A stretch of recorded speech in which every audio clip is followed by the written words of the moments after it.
Yeah. So before that year was over, I was without parents. In my mind, I wanted to die. I wanted to die the way my friends did, the way that my parents did. I was just going to go all out to do that, in my mind. But my higher power had a different story. I guess that's what I'm doing. He had something different in mind. Um,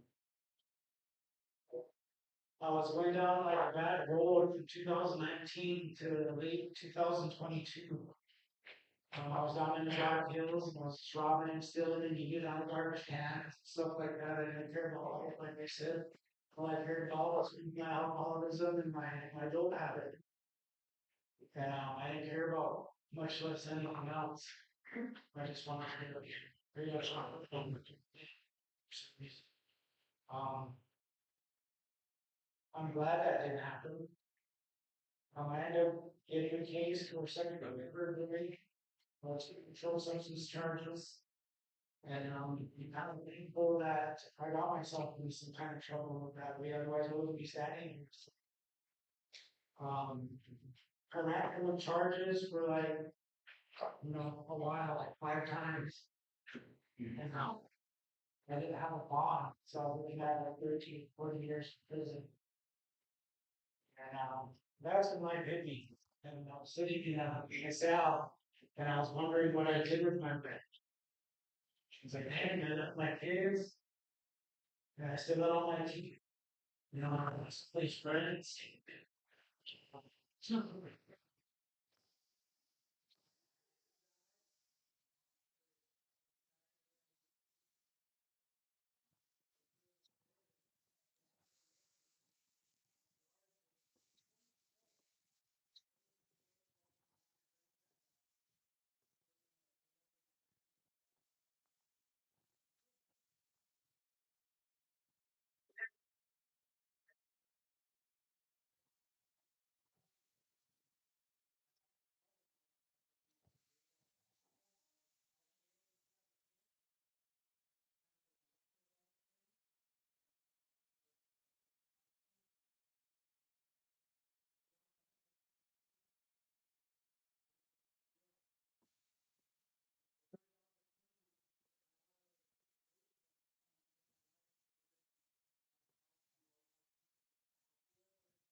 Sobriety or sober was going to be like.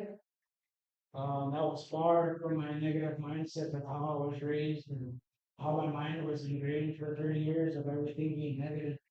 Because I could be definitely involved with those little things. Go over here and feel sorry for yourself, and I'll help you. Just, I can go steal stuff from Walmart and we'll fix this. And that was all wrong. So when I decided to be positive, I had to go 180 degrees, turn around and everything positive. With that mindset and thinking, um, everything in that realm of positivity turns into why I'm standing here today. I'm very thankful for all the support and stuff I had because before I left Rapid City and met my high school sweetheart, who was my shotgun princess today, and she's riding. She was down there. She said, if we're gonna be together, we're gonna have to make a choice. So I had me traveling down here to that hill, coming to see you. And when I called her, I was staying in a shelter. I just got released from jail with no bond. They gave me a PR that day. The judge said he didn't know what he saw in me that day. The state's attorneys and everybody said I should sit at least 20 years, 15 or 8. They were pretty upset that the judge gave me a free card to get out of jail when I didn't have a bond. They made me go to 8,000 or something. So I knew I was going to jail. And it didn't happen. So I looked up and I said, there is a God. Now I gotta follow through with what I told him, what I said I was going to do. I got out with the same clothes I had on before I went to jail, which were clothes that I got out of the trash and had from here and there, and two different shoes, and no socks, and it wasn't a good sight. And I didn't know what sobriety was going to look like. I didn't know the love it was going to bring, the family that was going to grow to be. Because this room is full right now, and we're all shooting. And the support is unimaginable. It's a very honoring thing to get to even speak about this. Um, so my wife, now with my high school sweetheart that I was asking in the shelter in Rapid City, you know, if she'd come down and give me a chance and even talk to me, she said, "You got a lot of calls calling me and telling me that she can stop you know, and I knew in high school you were off for like 2 years, thought you died or something, where we were at. As long as you got all your teeth on hockey, you really seems to a picture. Where you are.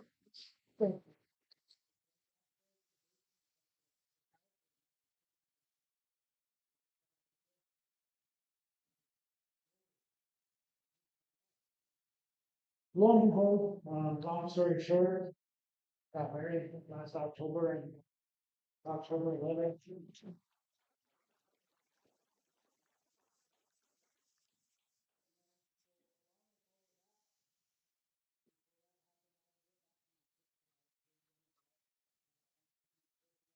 7 years.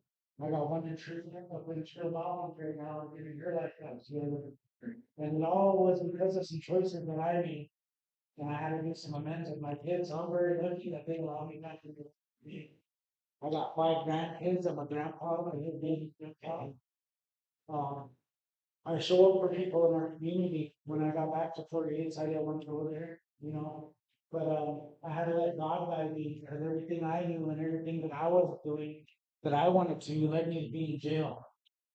Led me to all those bad places and those bad choices. So when I was in jail and I did all that stuff and I gave my life over to him and told him to guide me, it brought me to a place like this today because I got involved. When I got back to 48, we had a couple of meetings, AA meetings or meetings went on by Red Recovery, and there's like 3 of them. And in my mind and the rest of everybody's mind sitting at the meetings, we knew that there had to be more. And I said, all right, if there's an opportunity for me to get out to each of our districts and on our reservation to give everybody an opportunity like I had, just by being there and having a door open and somebody to listen because my whole life I kept everything in. I didn't have nobody to talk to about anything. So when I had that opportunity to learn at a 12-step program at AA or NAA or talking circle, we still let everything out. And it's crazy. So now we have like 13 to 14 meetings, talking circles, all varieties, the NAs, the EAs, all over Standing Rock. I took it upon myself and upon our team there at Res Recovery that I'm very grateful for that because this is one of my dreams when I was in treatment before I got back into that shelter and stuff like that to turn my life around was to be a motivational speaker of some sort because one came to the treatment center and I was like, oh, we need to fire. And you know, keeping it so good that here I am today and there's recovery and starting our treatment program and everybody that believed in me in that process. I get to stand here today and be a part of that life and to be a part of the wellness and the healthiness and the recovery process. I'm just here to let you guys know that it is possible. My sober date is 5/29/23.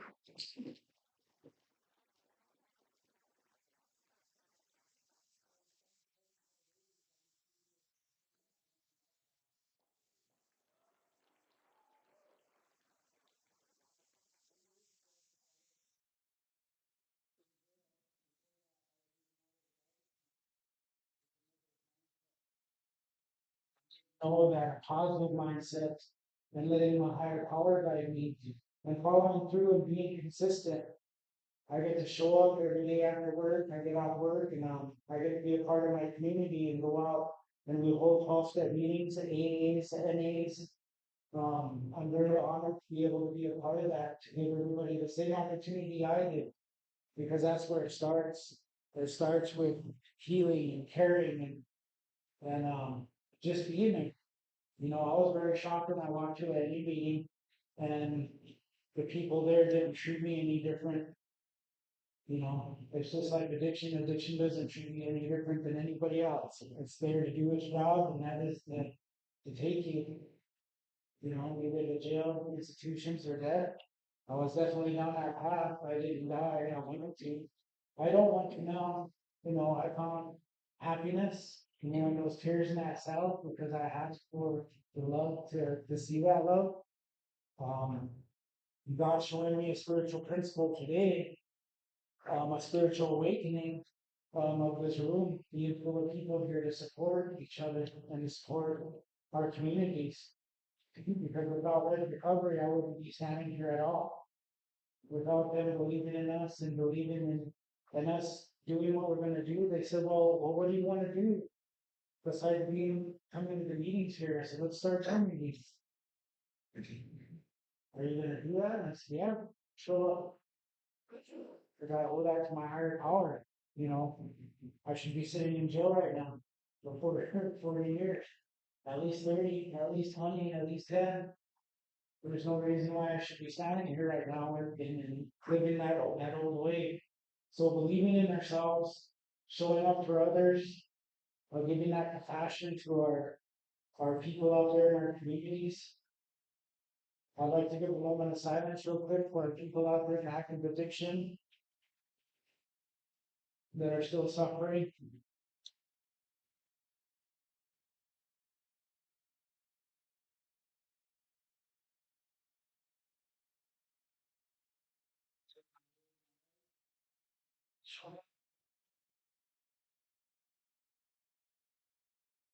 There's a lot of our relatives and a lot of our family going through some stuff that I haven't through in my life. But if I heard my mom and dad, there's somebody there.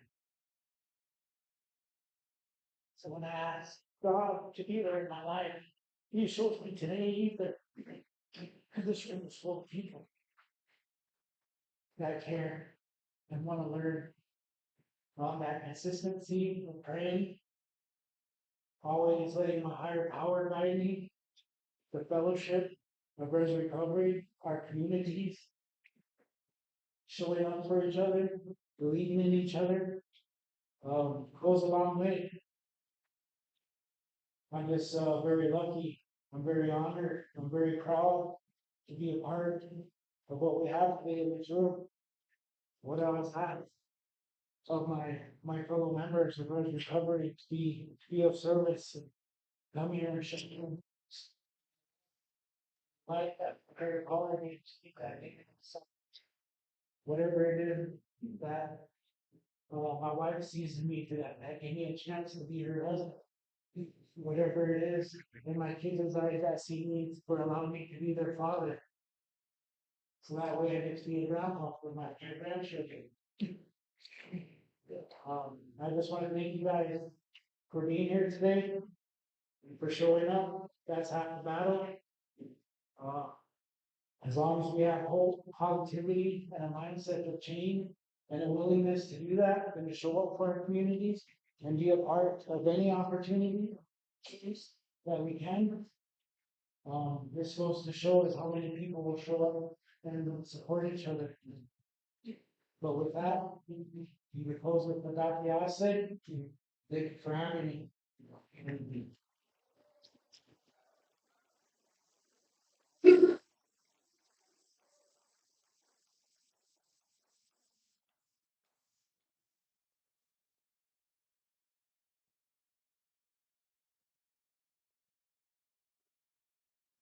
Thank you, Garrett.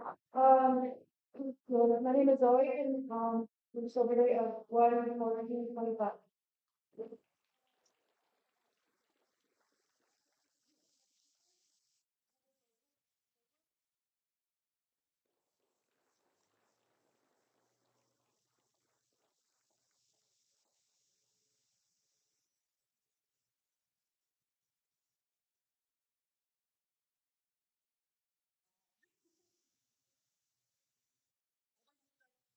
excited people to be here. I'm just really nervous. I have a report from Saginaw. My cover date is 6/2/23.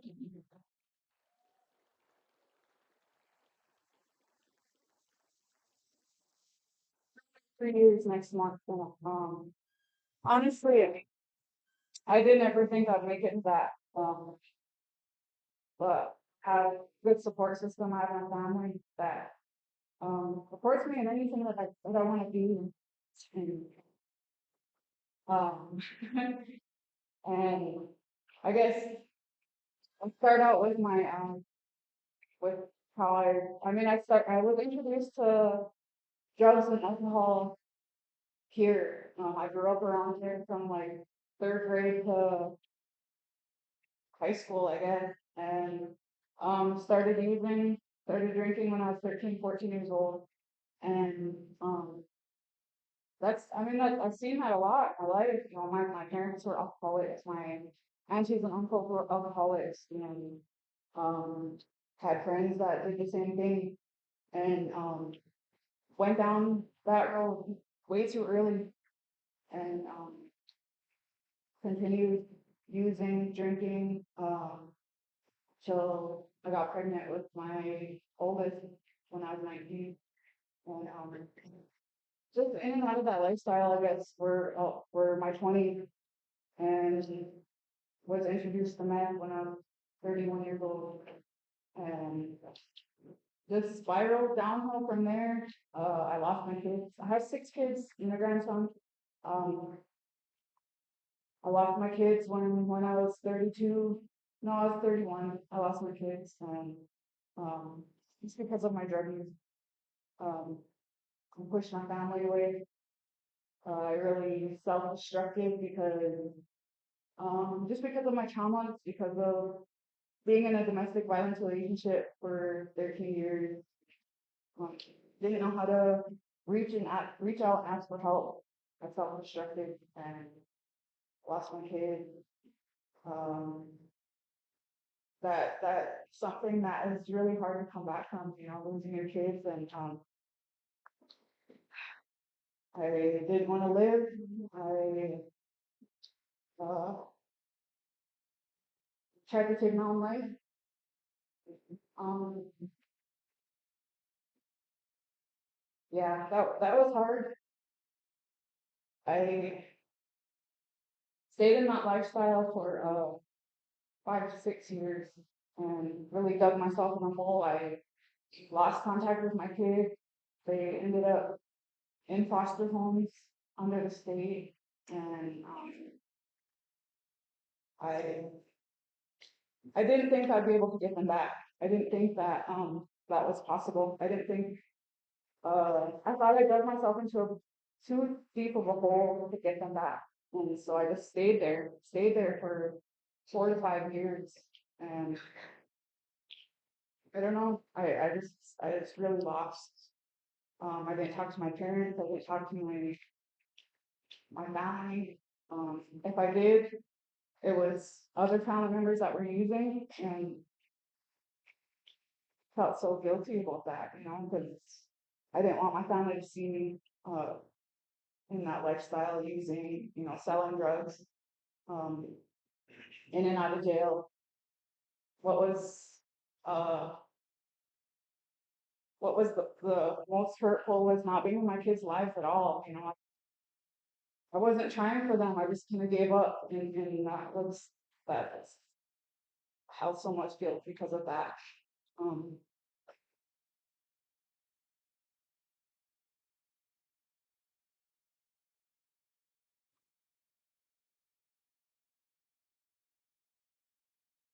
my grandma got sick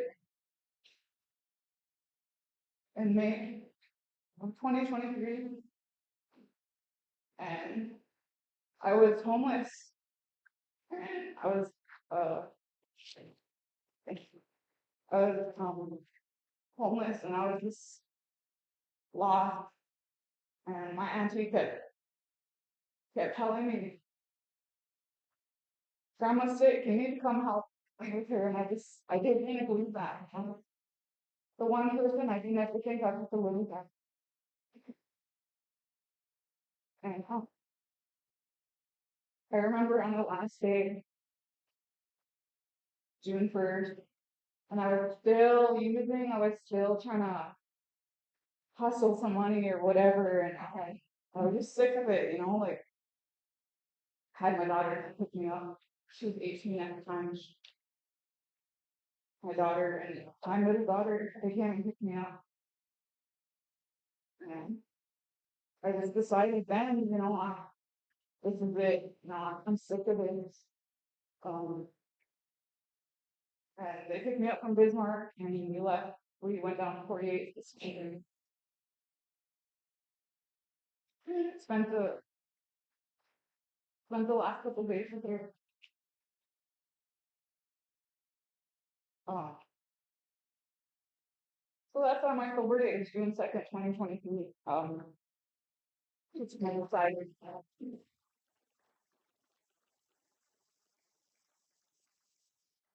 Biggest motivation was my grandma got to see me sober for the last, for the last part of her life. And I know that's all she ever wanted because that's all she ever told me. Get your kids back, get sober, get your life together. And I didn't ever think that was possible. And that was when I decided, that's when I'm gonna be done. And it was hard. Had my family had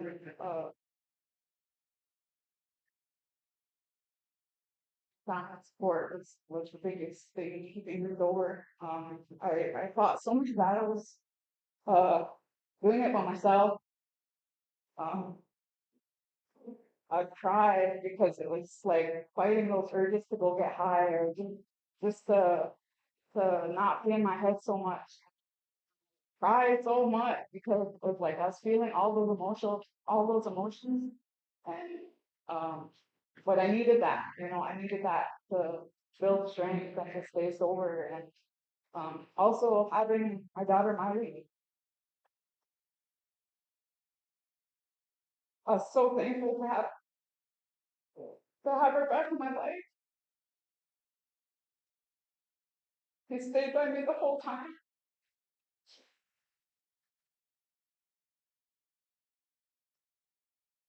I'm so thankful for her. Slowly, I started getting my kids back, started getting it, being in contact with my kids. That's all I ever wanted, the whole time I was using, the whole time I was lost, that's all I ever wanted was my kids. That's all I ever needed. And it was slowly happening. And thank God for my auntie too, because she got custody of my kids from the state and made it possible for me to be in their life. Um, uh, I started feeding, I'd say like in August 2023, just as a hobby, just to like get my mind off of using or get my mind off of, being in that lifestyle again. And it really helped me. Um, it was like therapy, I guess, and that kept my mind off of a lot of things, and I've used that as part of my healing. Um, and it's crazy today because now that's my business, Bird Horse Designs. Um,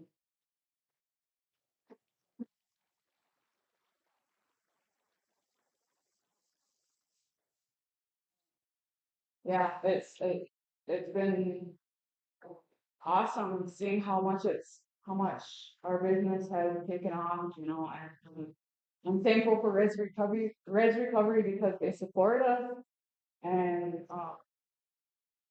and everything, and like we get to donate door prizes to them and being asked for things like that is it's awesome. I never thought that would ever happen. I never thought that I would have my own business um doing something like that. And yeah, like another healing thing is res recovery. I didn't it's hard to get up here and talk, in front of so many people, tell your story. And but every opportunity I've been given, I'm like, yeah, let's do it. Even though it's scary, even though it's nerve wracking, it's like, okay, just get up there. 'Cause afterwards, the healing part of it is like the best feeling. It's like the best um healing journey, and I encourage a lot of people to do it, and being Spirit Lake do this as their first event, and I'm thankful that you guys asked me to speak. Um, it's good to see. It's really good to see all these people in recovery. Um, and I think that's it.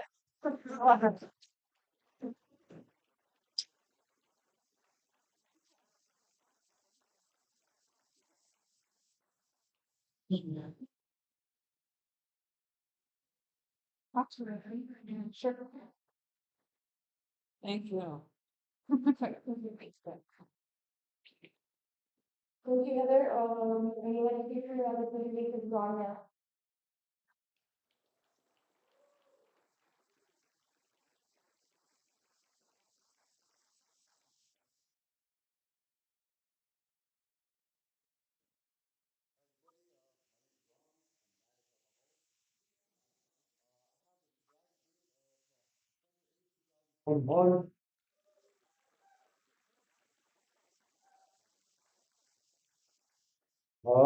I'm gonna start from, I guess where I'm from. I'm from a small little town on Standing Rock, too. Both my parents are from there, Wapala, South Dakota, you know,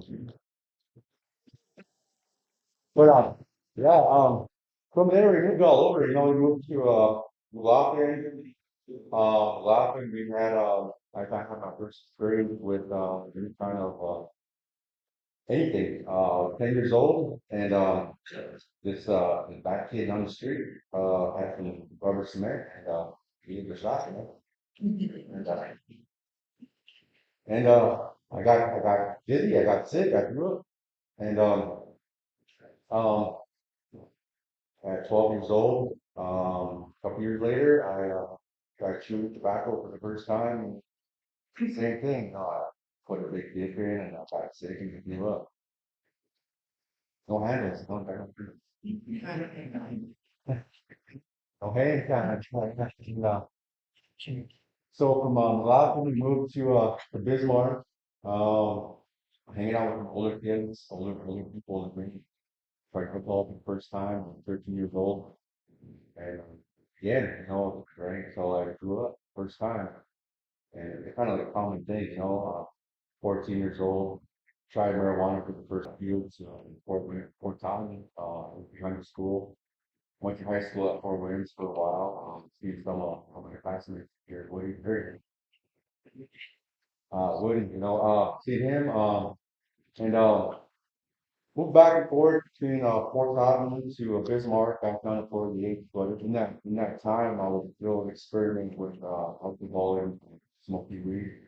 Not as much, played sports.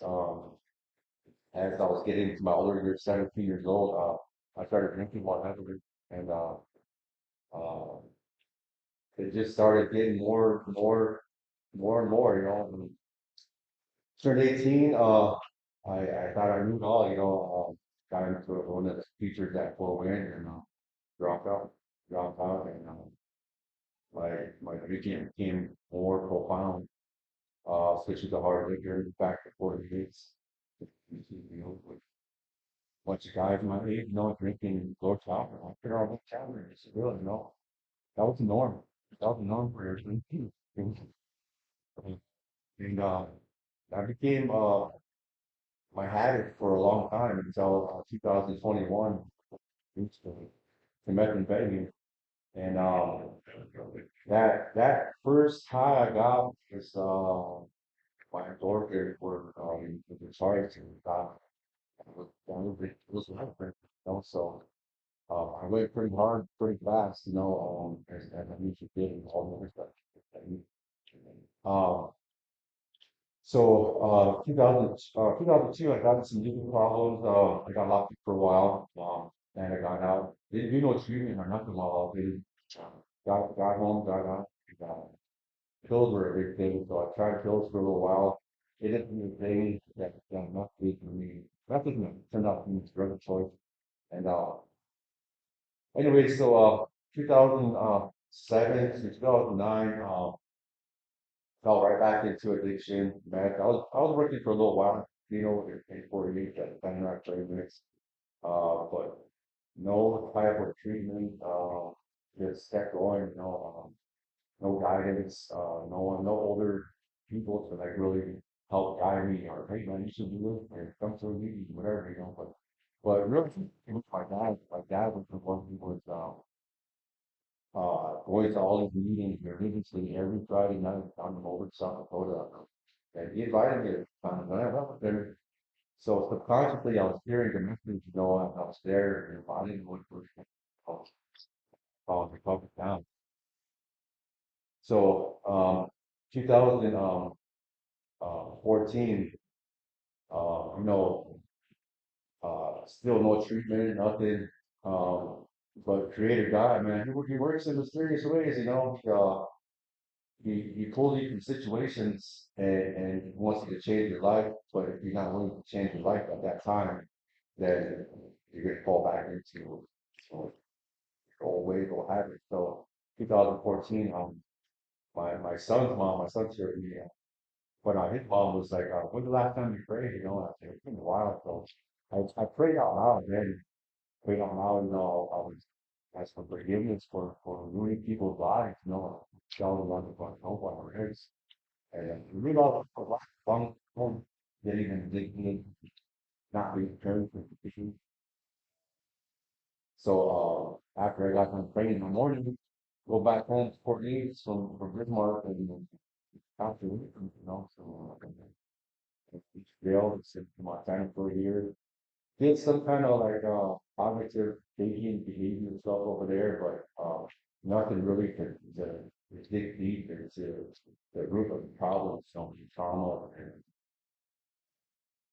abuses that I went through as a kid, So as I got out in 2015, kept doing the same thing, got right back into it, and started selling again, started selling music, and life just kept getting worse, worse. I lost my dad. Uh, he died from the complications of being their father. He was a smoker thanks for his life, you know. But during his wake, his services, I really tried hard to stay sober. But man, it's when you're addicted, it's like you don't care about nothing. It's all about finding and trying to hide it, But my family too, and I guess I really wanted to isolate myself and not be around them all the time. And we all knew all the time. Um, so my dad was gone. We buried him. And then years passed by. Like it just kept going spiraling downwards and going down. In and out of jail and reds, ducking and hiding from cops, moving paranoia with people in pretty hardcore. Typical behavior of young men. And and again, here comes Creator, man. Creator pulls you out of situations, when he has a purpose for you. So 2021, so that my sobriety date is the date that I have when the feds came knock on the door and gave me that warrant for you. And so backtrack that about a month later, about a month before, uh, my niece Heather, she was we used to sell and exchange jokes with each other, but she's like, aren't you tired of this? Aren't you, how old are you now? Oh, I was in the early 40s, 41, 42, and that had me thinking, I was actually doing this for the rest of my life. My kids are out there, and some of the kids on they were thinking of the time too. Some of them are sober enough now, I know that. But so when I got indicted, uh, I used that day for my sobriety. You can, there's stuff that gets in the doors, so you can get high, sleeping pills, whatever it may be. But I chose that because that's the day I wanted to change my life. So I sat in jail for a little while, got out into treatment, went to this pretty long treatment down in Arizona. Um, I really dug deep into everything. I wanted to learn why I was addicted, what and stemmed from problems with loneliness, like $100 me, all that, so I got the question of those stuff. When I came home, I would be ready, go to the school bag, and make sure I could keep everything possible. So I come back in November 2023 since sober living in Bismarck. When so my whole life, you want that sober living. I'm giving you a shot, man. Giving you a shot to prove myself. While I was sober living, didn't have my license. I was down, about 30 laps in California. Didn't have my license. Didn't have a car, job, whatever.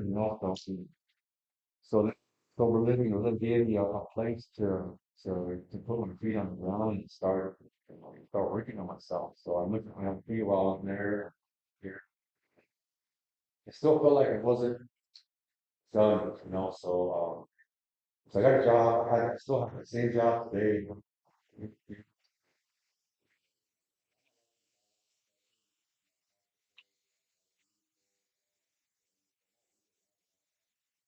But it's over living for about 10 months, and my PO said, "Okay, you can home." So I moved home, and my son moved back with me, and he's been with me here today. And it's been about almost 2 years now. He made it 100 years, and it's been a blessing to me. But when I came home, rather recovery was just started up, and doing something new, something I want to be part of something I felt and created almost having a classroom, and so I got to speak at my first event, when fun shows up, it shows up, and but it's been a blessing, so through this recovery, there's always people that I see that want to. I wish to get them, but try to them, they got to want to change, and being sober state allows me to be a dad, a friend's dad, to a team that all the things like and they work.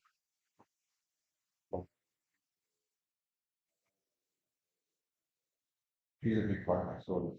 She knew what we loved from her. She knew what I was doing, but I really tried to hide it and stuff. But I think it's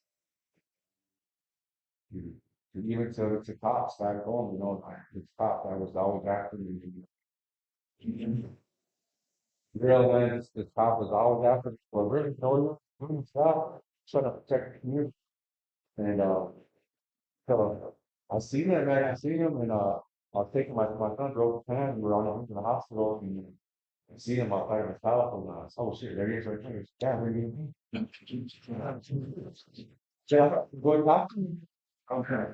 So walk back to him, and I seen him start being so and really causing trouble for driving, for you guys, I was stuck in my lips, he said, yeah.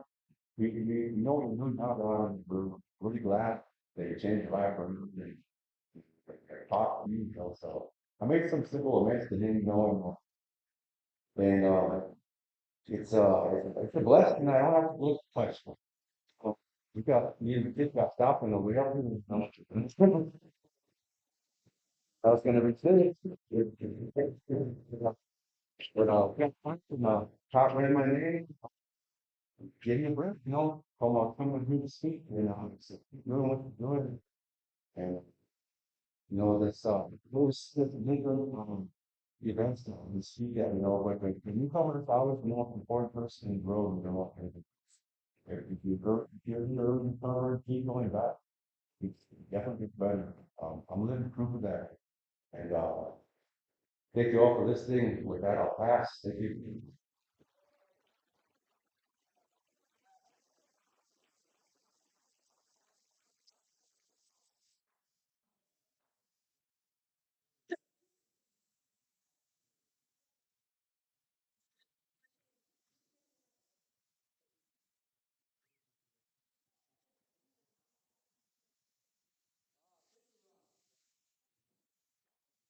Silence, but I guess we're due for 15 minutes. The smokers are dying, like 15 minutes.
Guys.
You're doing it now, man. You're not. You're not. You're following me.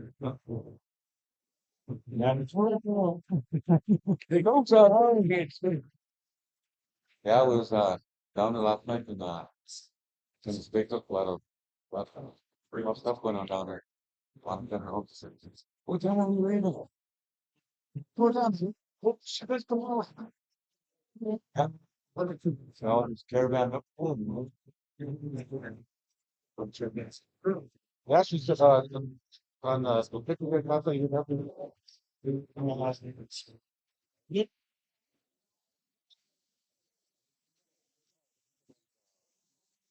Helen, Oh, it's me. See, the power. When I can have that. Everyone thinks about me out. Oh,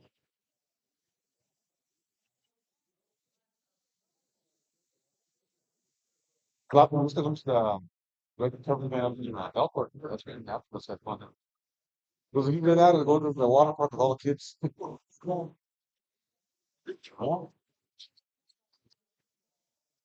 Yeah, they're talking about it. yeah, I thought still one of even that. They had it just last night.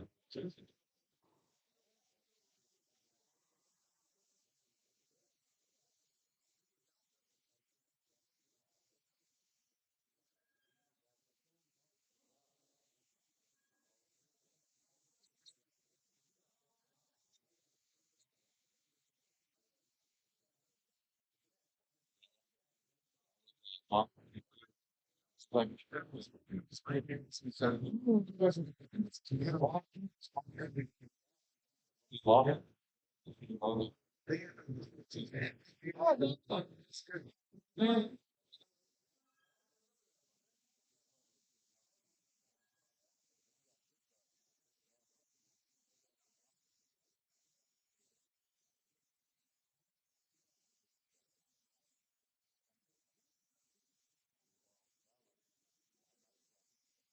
I need to go.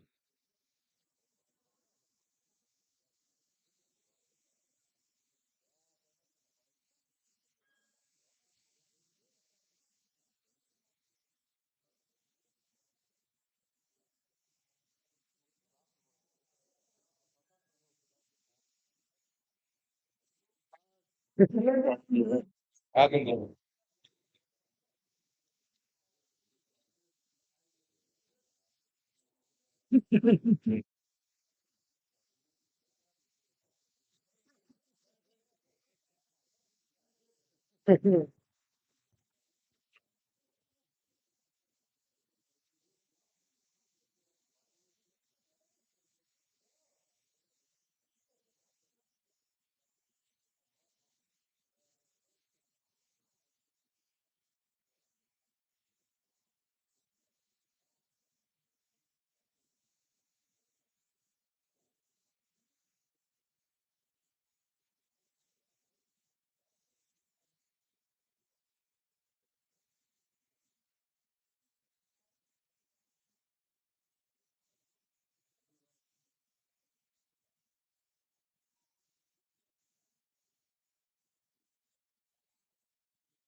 Those were 30 minutes.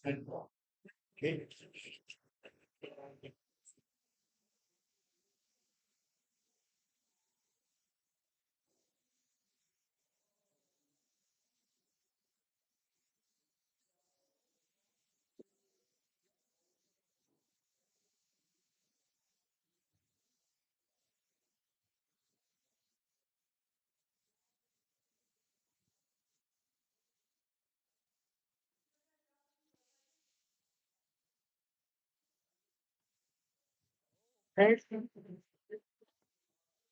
Thank you, brother. I'm really honored to be here.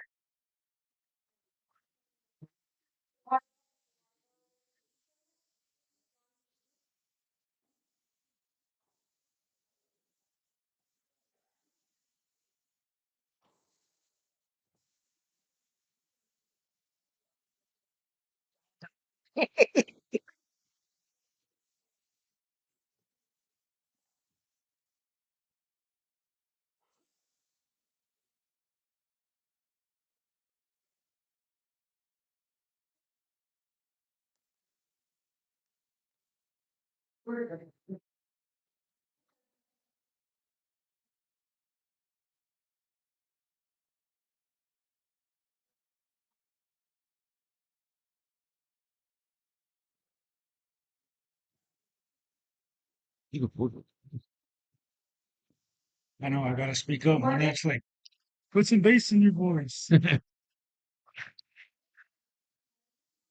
Welcome, folks. It's Brother Brandon with Sober Talk, and we're here. It's the weekend, baby, and we're here live at the Spirit Lake Casino in Spirit Lake, Devils Lake, North Dakota, Fort Totten. Got the privilege of this fine man come and sit down, wanting to say a few wise words. I got my man Garrett. Is it Medicine? Yes, Garrett Medicine. And he's from Standing Rock. that's right. Yep, and he just was one of the keynote speakers here at this event, and it's a good turnout, man. They put on a real good roundup. It's going to be going on until 7 tonight. They're going to have dinner served as well, but we got well over 100 people here, maybe about 200, and they got great door prizes that they're giving away now, and it's a beautiful day, man. The sun's out. It's a beautiful day to be alive, sober, and free. But how you doing, my man? I'm doing great, brother. I appreciate the opportunity to be here and speak here. Yep. Well, I appreciate it. So how long have you been sober and clean? I've been sober and clean. I'm 28 days shy of 3 years. Congratulations, brother. Yes, thank We you. don't do no fronts though. It's all love, but we don't do no Right? fronts. Exactly. So what part of Standing Rock did you grow up on? I grew up on the southern part to Standing Rock, down by Wakpala in Okay. Woodbridge area. But my addiction took me all over Standing Right. Rock. So if people don't know out there watching, the Standing Rock Reservation in North Dakota, especially Fort Yates, not far from Bismarck and Mandan, Yeah. that's where they had the No Dapple. They had the protests about the water. Was it water? The pipeline, Oil pipeline. oil pipeline. Some years back, it was all over the news. Things like that. So that's the reservation that my brother here is representing. Yes, that's right. How old when you first tried drugs and alcohol? I think I was 10 years old. 10 years old. Yep. And did someone introduce it to you, or you just like got up, strapped on your shoes that day, and said, I'm going to tank myself. I'm gonna go throw some substances in my body." Well, it was a very traumatic event, actually. I got handed a needle. I got handed a needle when I was 10 years old, and That's the first time you got high with a needle? Yep. Man, that is traumatic. Yeah. And yeah, I felt like I was gonna die. My heart was gonna pop out of my chest. Right. But it was a survival skill, and I was at the wrong place at the wrong time. Mm-hmm. And back then, the adults were like, "The only way you're gonna make it out of this is if you try some." And that's when my life changed. Right. How many years were you stuck in addiction and alcoholism? Can you repeat that? How long were you stuck in active addiction and alcoholism? About 30 years. About 30 years? Yep. I'm 45 now, so since that happened, at 10 years old. Ever since then, until I was 41 years old, is when I started trying to sober up and change my life around. Well, I don't know how you look before, brother, but you look amazing now. You know what I mean? Yeah. The first time I see you, I was like, man, we got to be related. That's my cousin. That's got to be my cousin. T-Cuz. And how does it feel though to be sober now? It Be feels clean. great. It's the most amazing thing that I've ever felt. And Right. And so there's nothing better than that. if you had any wise words before this next speaker gets up, what would you say? Keep coming back. Believe in yourself. Pray. Our higher power is definitely listening and watching, and have that mindset of anything is possible, can be possible, and is possible, and will be possible. And Garrett is going to be one of my guest speakers at the second annual 2026 Barbers and Speakers Prison event in Jamestown, North Dakota. So we're looking forward to that on May 11th. Well, I appreciate you jumping on the mic, brother. And let's enjoy the rest of this conference. Let's do it. Thank you. Okay.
Jana, I call him Boo. We've known each other since we were kids. So I said, well,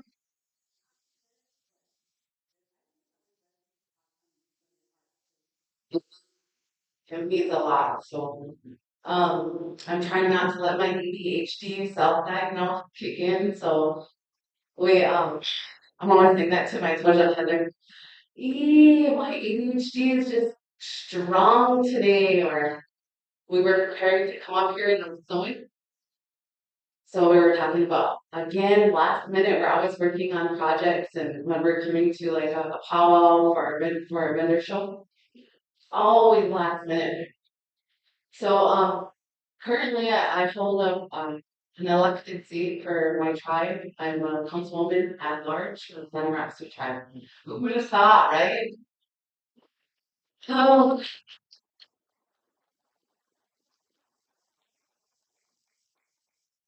like, geez, that everybody thought I was from Spirit Lake because I lived up here so long. Yeah, I am. I'm their adopted mother. Anyway, okay, she was married up.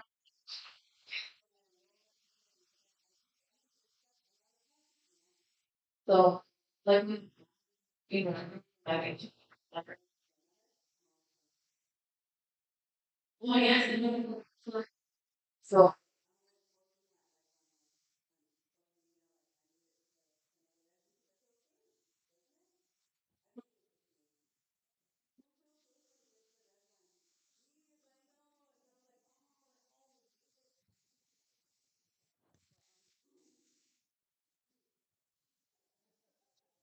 yeah.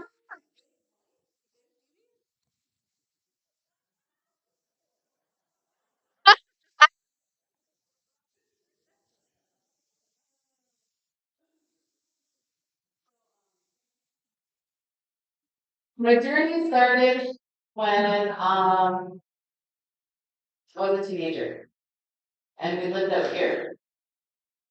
Well, actually, I was back and forth between here and Fort Hays between my mom and my dad. And it was drinking. smoking up, trying speed. I don't know.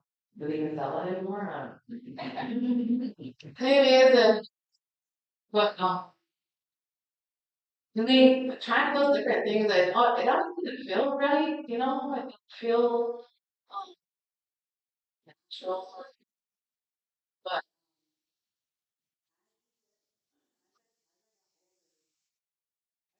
scared to try like hard drugs, but I drink a lot, and I knew that um it was affecting my daily job. It was affecting my children's lives, daily lives. And one day I realized it's like when you're a parent and you're parenting your kids and you're telling them, well, you shouldn't do this or you shouldn't do that. It all makes perfect sense when you're an adult. Because there was a point in my life where I could hear my mom, even though she was retired, but I could hear her say that she never drank, my mom never drank. My dad was a recovering alcoholic. But it was, what am I doing? What am I doing to my kids? How am I living my life? And it was a continuous thing going on from Thursday night, Friday, Saturday, and then be over on Sunday. And then here comes pool league, and I was really good at pool. I'm just gonna say that. I'll throw that in there.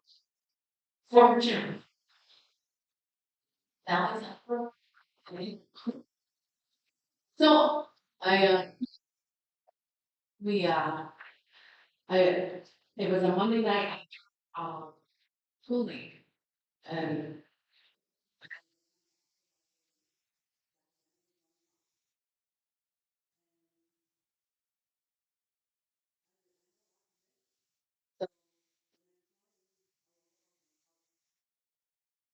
my kids were like, "What?" And it was the worst feeling in the world because I have never want my children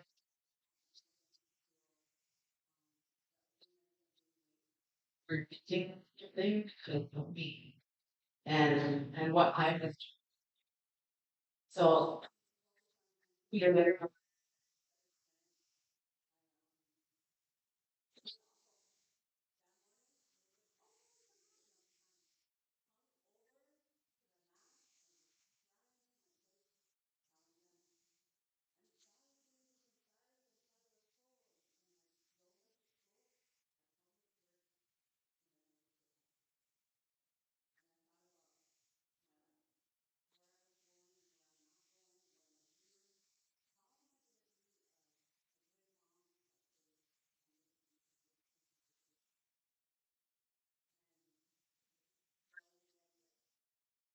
Like this cold turkey and hearing our dad. So you guys heard from my brother, Cowboy John, as well as brother, and then Heather's my niece.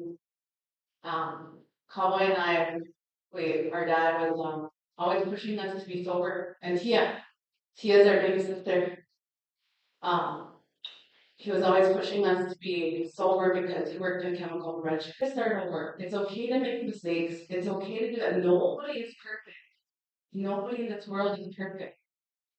And what I'll go back to this. You see, ADHD kicked in. Dang, my mind is about bouncing all over.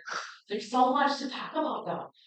So when I quit drinking and I was still going to the bar though, so I was driving friends home just to make sure that they would get home safely, and then my relationship with my kids' dad.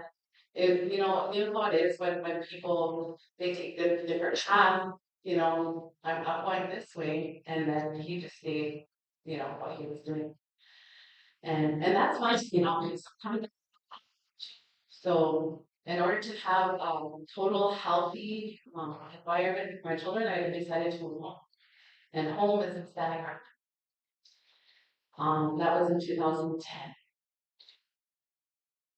yeah, 2010 we moved home. And it was a hard transition for my kids, but we did it. And from that point on, I knew I was okay health. I'm healthy kind of like physically, but I knew I needed to work on the inside.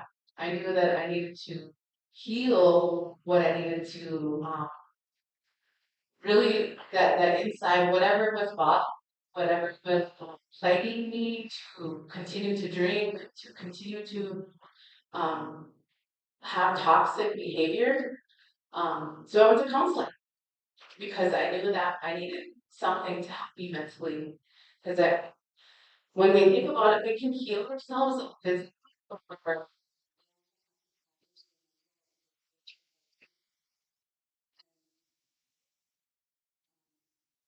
2011 was the first time I told it to him. And I'll tell you what, you guys, that was the most beautiful experience of my whole life besides giving birth to a children. And I knew what was missing in my life. I knew the moment I got on my knees and I crawled in and I said, "Madam, when I said that and I called in, that was what was missing in my life. That connection to culture, that connection to our ancestors. That was the missing piece in my life. So everybody wants to talk about here. So I'm gonna read the issue again. So Zoe, I know Zoe said, um,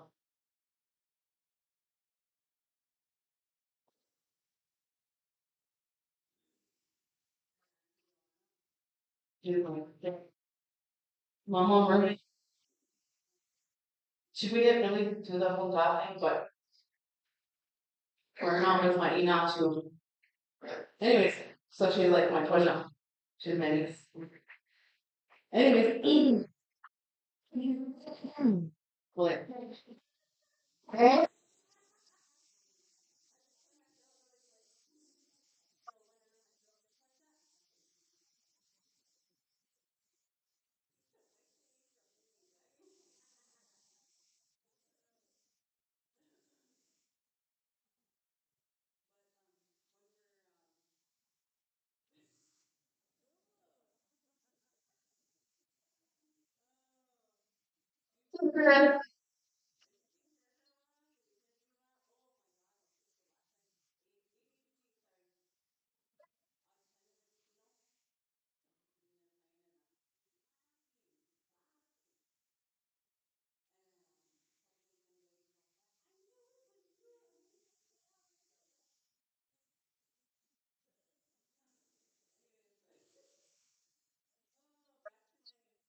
really today here we have the like um so the importance of being able to help yourself mentally and spiritually and whatever it is that other people believe and whatever you want to.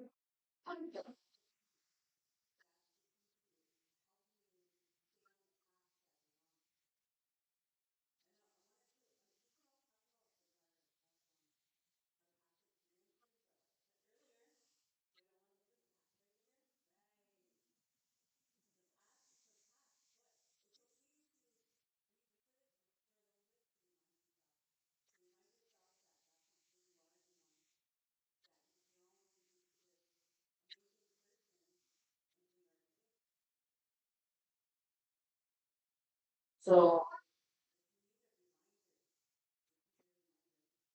that you are here for a reason. Our ancestors prayed for us to be here. They, excuse me, our ancestors prayed 7 generations ahead, and nobody talks about that anymore. Nobody talks about how our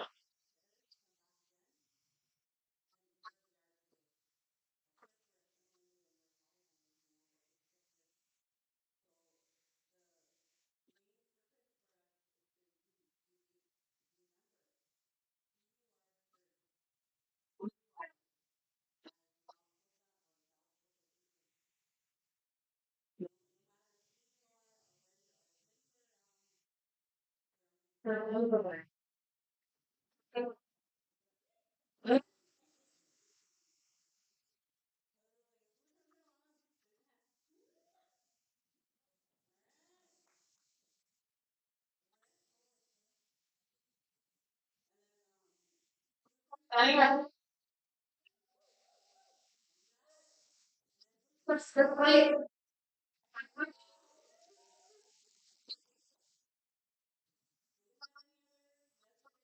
represented here. Or hold. Okay, guys, the other residents mentioned. Yeah. Sister. That one done. Fire.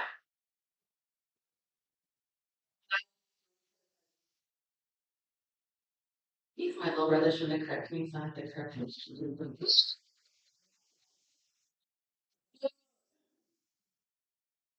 So I was gonna try to time myself.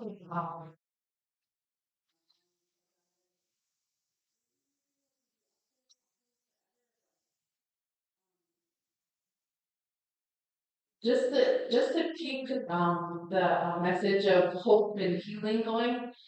It's okay to work on yourself and it's okay to make mistakes. I just want to reiterate that because a lot of times we're in in today's society, that's what it's expected of us, and or people expect us to trip up and to fall down. But that's how we learn, right? We make mistakes, but you still continue to get back up. You can continue to get back up and put one foot in front of the other and continue to move forward. That's what's important. Nobody is perfect. And to Kashila love all of you, all of us.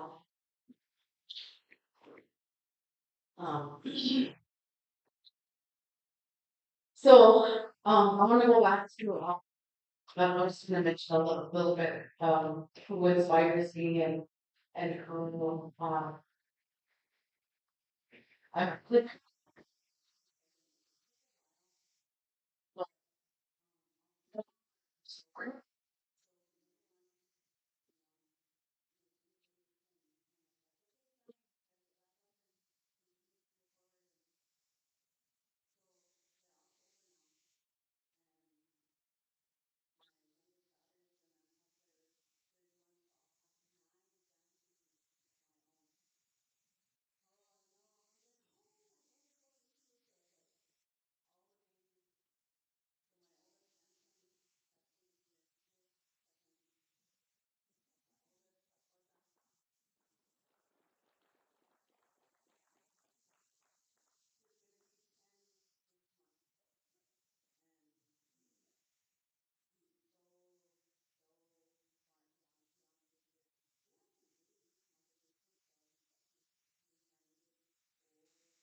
and then on my dad's side, there's 9 of us, 8 girls and always only one. Yeah, so we have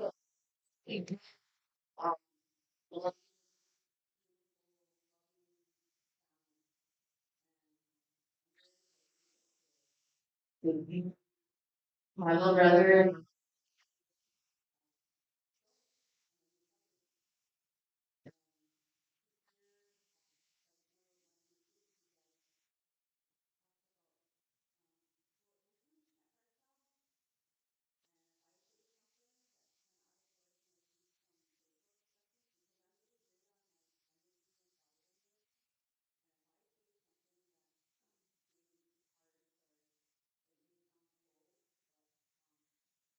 I had to check myself.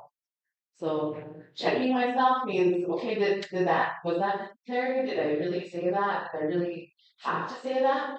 Or did I cause somebody hurt? So words can hurt too. And that's another part of healing is, I know my granddaughter, Miley, she gives me a look like, she's that baby. But she has a look though. So when I notice it, and then I pick up on her energy because her like she puts up her wall a little bit, and it it's a reminder to myself that I'm still working on myself. And in February, it was 19 years since I've been sober.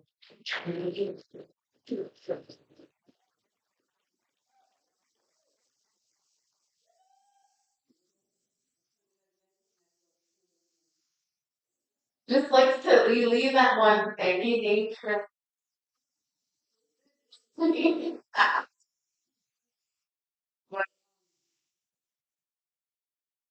it's I don't know how to tell you this. It's amazing to be able to help people. uh, And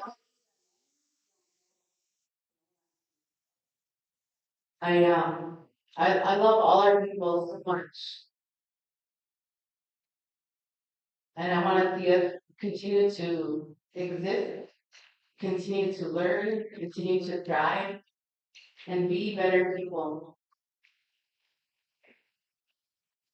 So with that, um,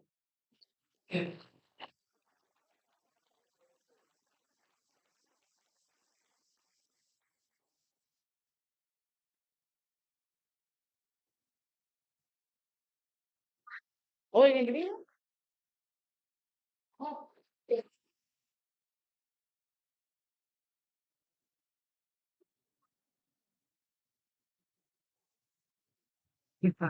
you mean this one?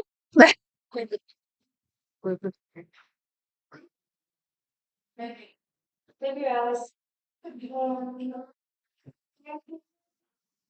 It's Sylvia Bobo.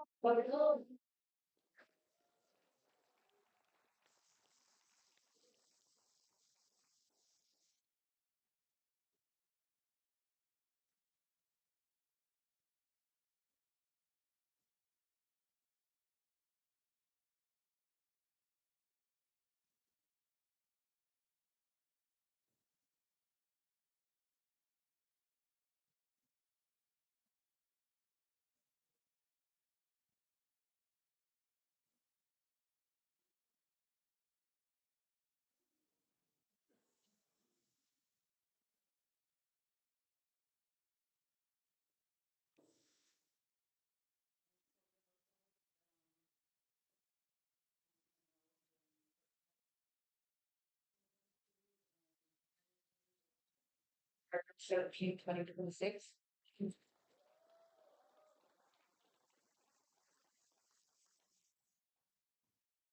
Yeah.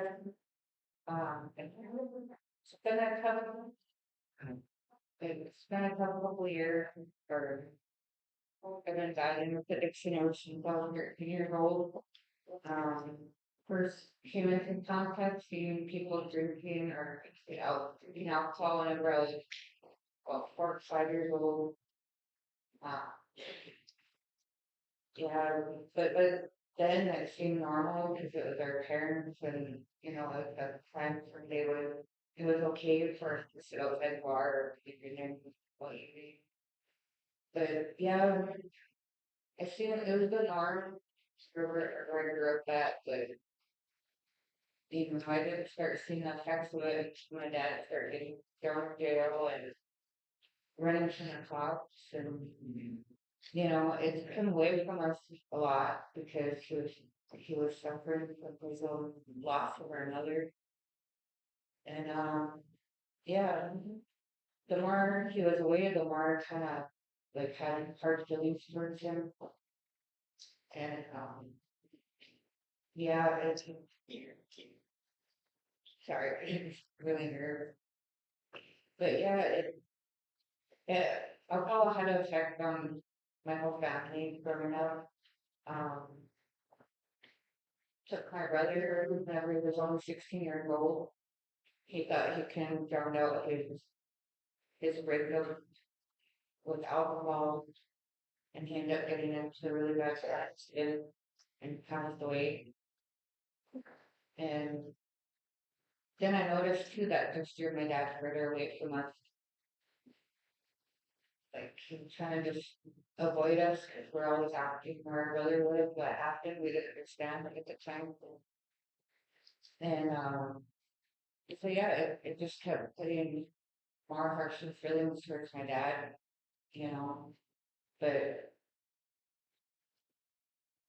like then it ended up picking his wife in '98. I was 10 years old and um he went and got beat up really badly and off her bar.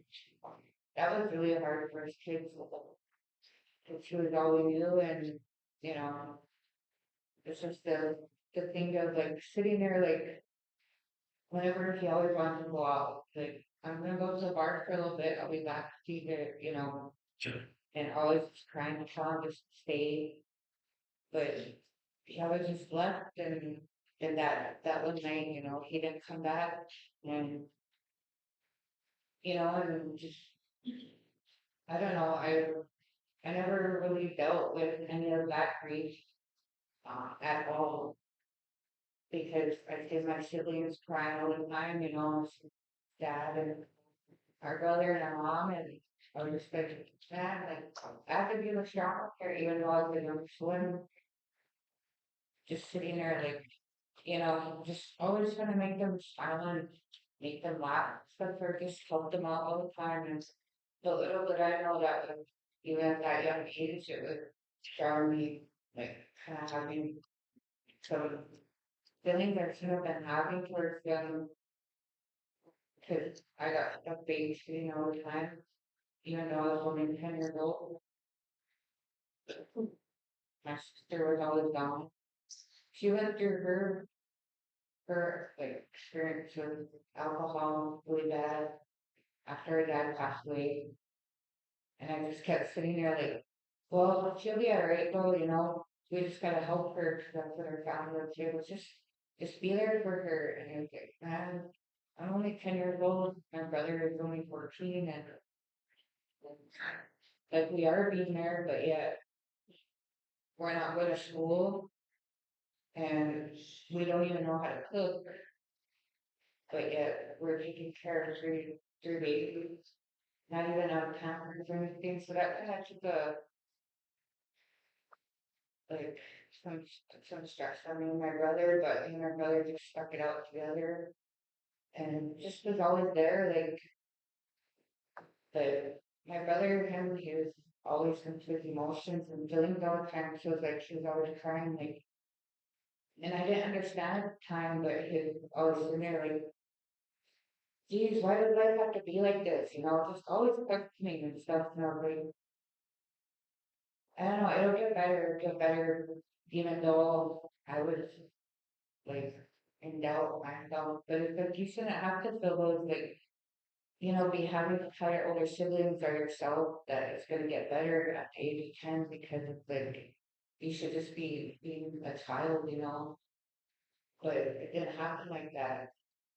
And so yeah, my grandpa finally my mom's dad finally came after me and my brother from Standing Rock and my sister moved out of state with her kid. It was all for the better because she said I'm sober enough to, you know, start doing her responsibilities and but yet none of us ever talked about our parents or our brother passed away or you know, like the stuff that we went through. Just kind of like, well, we're in a different place. We're grandpa, you know, we can start over and we don't have to worry about like anyone being drunk around us or, you know, us taking care of kids. So it was like it was refreshing, but at the same time it was I like I start questioning like man, I started my reality after all that chaos and stuff was, my dad was me back, and this is like moving to my grandpa's, I'm standing there for something else, who's really strict, you know. Friends, we can't go out, like, we can, like, I was a very athletic kid growing up, and as I could bring out for sport, because he was always so scared we were gonna get jumped, or, he put it in our head that something bad had happened to us. Because he was living off of, what happened to our dad, and, what happened to my brother, how he died. He was always scared for us that we were gonna die like that, something like that was gonna happen to us. So, he even, yeah, yeah, but, so I was in school, I got teased a lot because I was in, I was in shoes, which I didn't think was a thing down there, but it was just at the time, but, yeah, then my grandpa moved me to another school down there, and I don't know what it was, I didn't have that drive to even want to learn or be in school, or, I didn't have that confidence anymore, and one of these kids that were in my class, they were sitting there behind the modulars. This is at Brave Public School. They're sitting behind the modulars there, and then they're drinking like out of a water bottle. And I was like, they're like, do you want a drink? And I was like, oh, water anyway. And I took a big drink in here that we vodka. And I was only 13. And for some reason, because I carried that stress and that weight of everything, not knowing how to deal with it at that age, not knowing really what it was or why it was therapy, but I carried that, and as soon as I felt that one drink that vodka that day, it was like, I don't know, it was like just this feeling like I could feel everything numbing, and it was like, and I felt a sense of like happiness or something. I know that, well, I was saying it honestly, but I felt happy or something. I was smiling around. I was like, hi, telling my classmates that I was just so nervous to be around and didn't want nothing to do with them. I was just like all friendly and stuff, and that's where that started. And then the next day, that same kid, well, we became kind of like friends, and we're drinking every day in school for months. And I don't know if my grandpa knew, but you know, I felt bad in some way because I didn't like I didn't say anything or didn't reach out for help or tell him. But then again, our grandpa is one of the one guys where give you a few bucks and so he never told us he loved us or showed us any affection or any attention. Just give us money all the time. So we go buy stuff for ourselves too. Like I don't know, just to go like at ease for a little bit or something. Yeah, I felt I felt like I wasn't doing as bad drinking every day in school because I was still straight A student. I was there every day. I didn't disrupt the class. It wasn't until that girl she asked me, so where's your mom and dad? And do you have any siblings? And oh man, right there, and you're right in the middle of being buzzed up and drunk, just right there, and like where if anything came up that was sensitive to me, like I would just get right in there and I just started crying and everything, and I was like, then it wasn't fun anymore. And then that's when I got called to the principal's office and they smoked alcohol on me, and I was just drunk and I was just crying, telling him I miss my dad, telling him what happened, and I don't like, I didn't say I wanted to harm myself, but I just said I just didn't like the way life was going.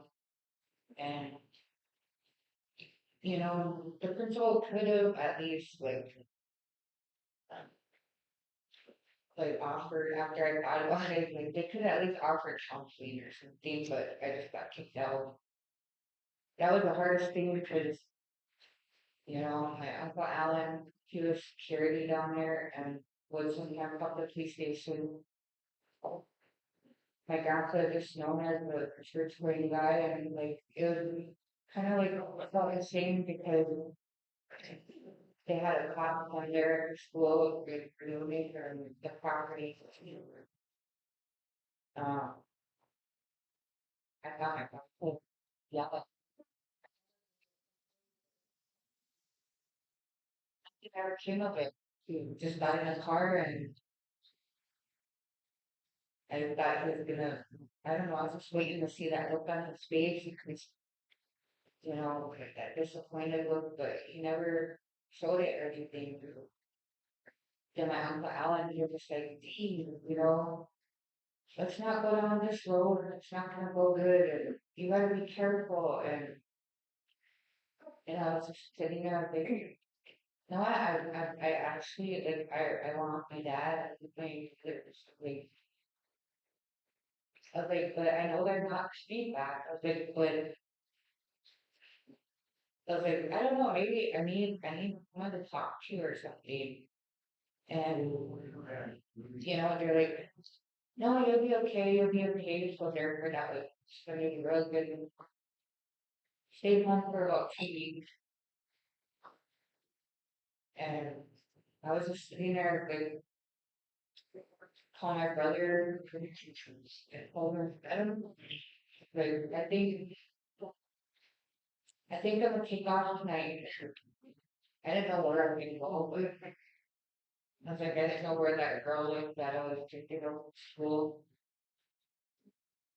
So I just snuck out and I went and walked around Sioux Village and for weeks and I ended up finding where she lived and I headed over to her and they were smoking weed and drinking and yeah, going on and you know, the way they welcomed me though, like she introduced me to her family and stuff and they're doing these shots and like really talking to me and stuff and I was like start feeling good again. I was like, oh yeah, I was like this is where I need to be without even knowing that that was the start of my down. And yeah, because we'd be, whenever we're sober though, we just do random stuff. But whenever we're drunk, we're like still just get into our feelings and talking about things. But by then we're blocking out. So it's like, well, at least it's being said now. I'm gonna go to lunch or tomorrow or today. And yeah, I've got out of hand for about at least almost a year down there. I came to where I was working down by the river and you know I was sitting there, I just had this ugly weird feeling. I was like, why like I felt sober and awake, but yeah, I felt hungover like really bad and they were passing or they're passing a pipe around with meth in it and you know I didn't hesitate whenever they passed it to me and so that night was the first night I experimented with meth and I was just sitting there and I was taking shots and then that feeling that I should sit down and start coming up. Then they passed me that and then it just like it was a weird feeling, not a weird feeling because at the time it was good. It took away the emotions where I didn't feel the emotions. I didn't linger in emotions.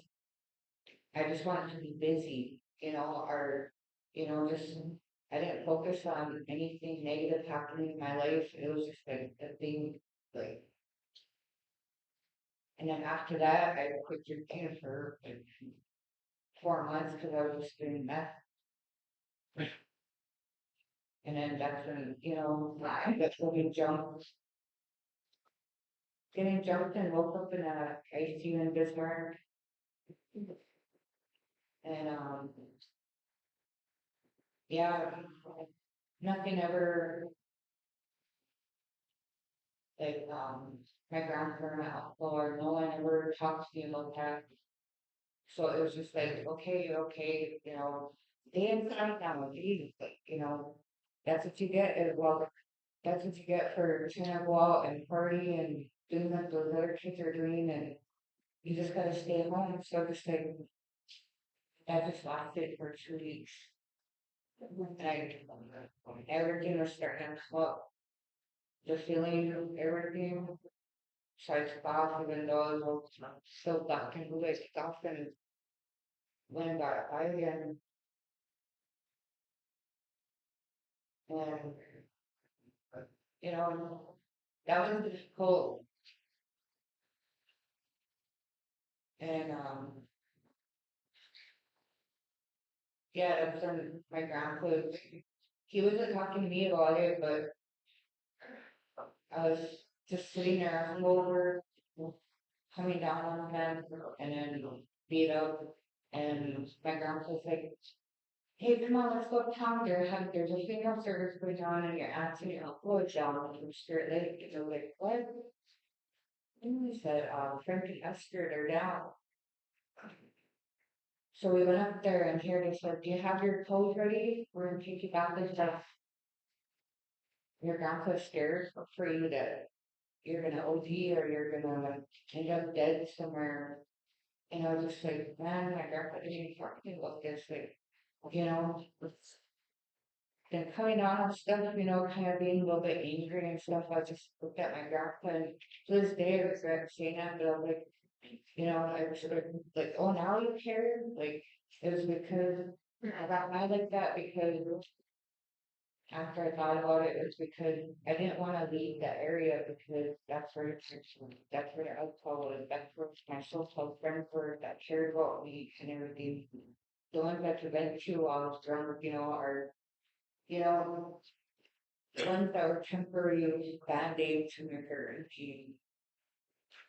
And yeah, so I was kind of like kicking around, like not literally kicking around, but just like, oh, Jerry, you be in here, thing didn't want to go. But yeah, I'm glad I went. So I came. That's how I ended up moving up here to Spirit Lake, 2003 with my ancestor and friend Papa, and it was going good. And got into school, started experimenting with marijuana, and I was like, hey, well, at least I'm not drinking or doing that other stuff. And was just doing good in school again. And man, he really got me into the school up here at Florence because I got kicked out of that one down there. But I was really doing good. I had my grades up. But then again, like about 5 months in, I could start to feel that all those things that are, buried way down in there start coming to surface. And, it was like, man, like, what do I do? Could, like, how some people will be like, pray about it, give it to God, because He can and let it be. And I couldn't do that though, because I didn't understand. I was like, I am praying, just kind of being fine too on it. But yeah, so I ended up taking off on them.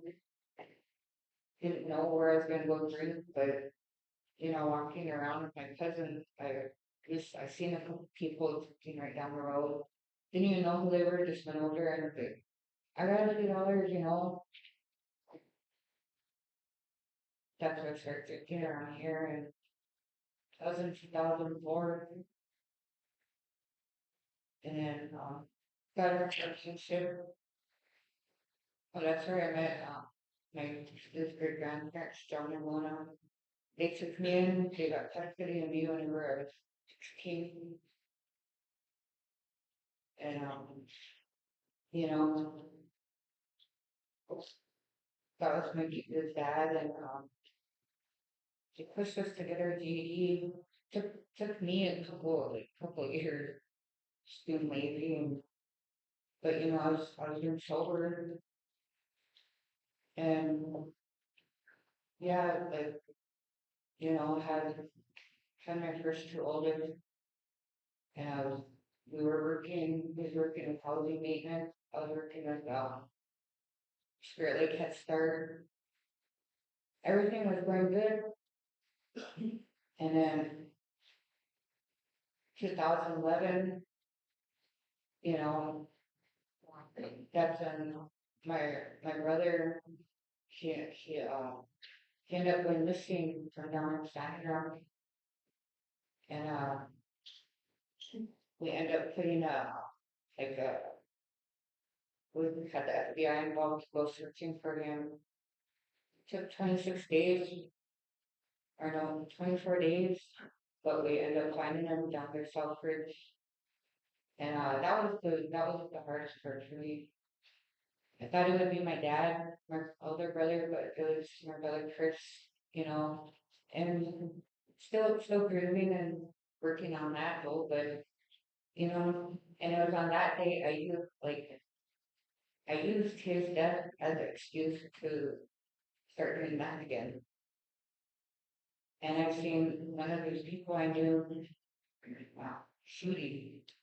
So I was like, put my money down, and they're like, what are you doing? And I told them what happened, and of course, you know, there's money and they're gonna help me out. So on that day that we found my brother, April 21st, 2011, was my first time shooting at men. And it took everything away instantly. That was on a Saturday. And the Head Start was gonna give me a week off or 2 weeks off for the funeral and everything, but I said, no, I'll come in. Because I just did it that time. But then that Sunday night came, I was just sitting there again, you know, sweating and everything, and I was like drinking water, and oh man, I felt so guilty. I was like, because I worked with the 0 to 3 group. I went in, opened it up, and my supervisor came in. I was like, I started getting more intense. I was like, I can't do it. I can't do it. And I was working at Head Start for 2 years, 2 years or so.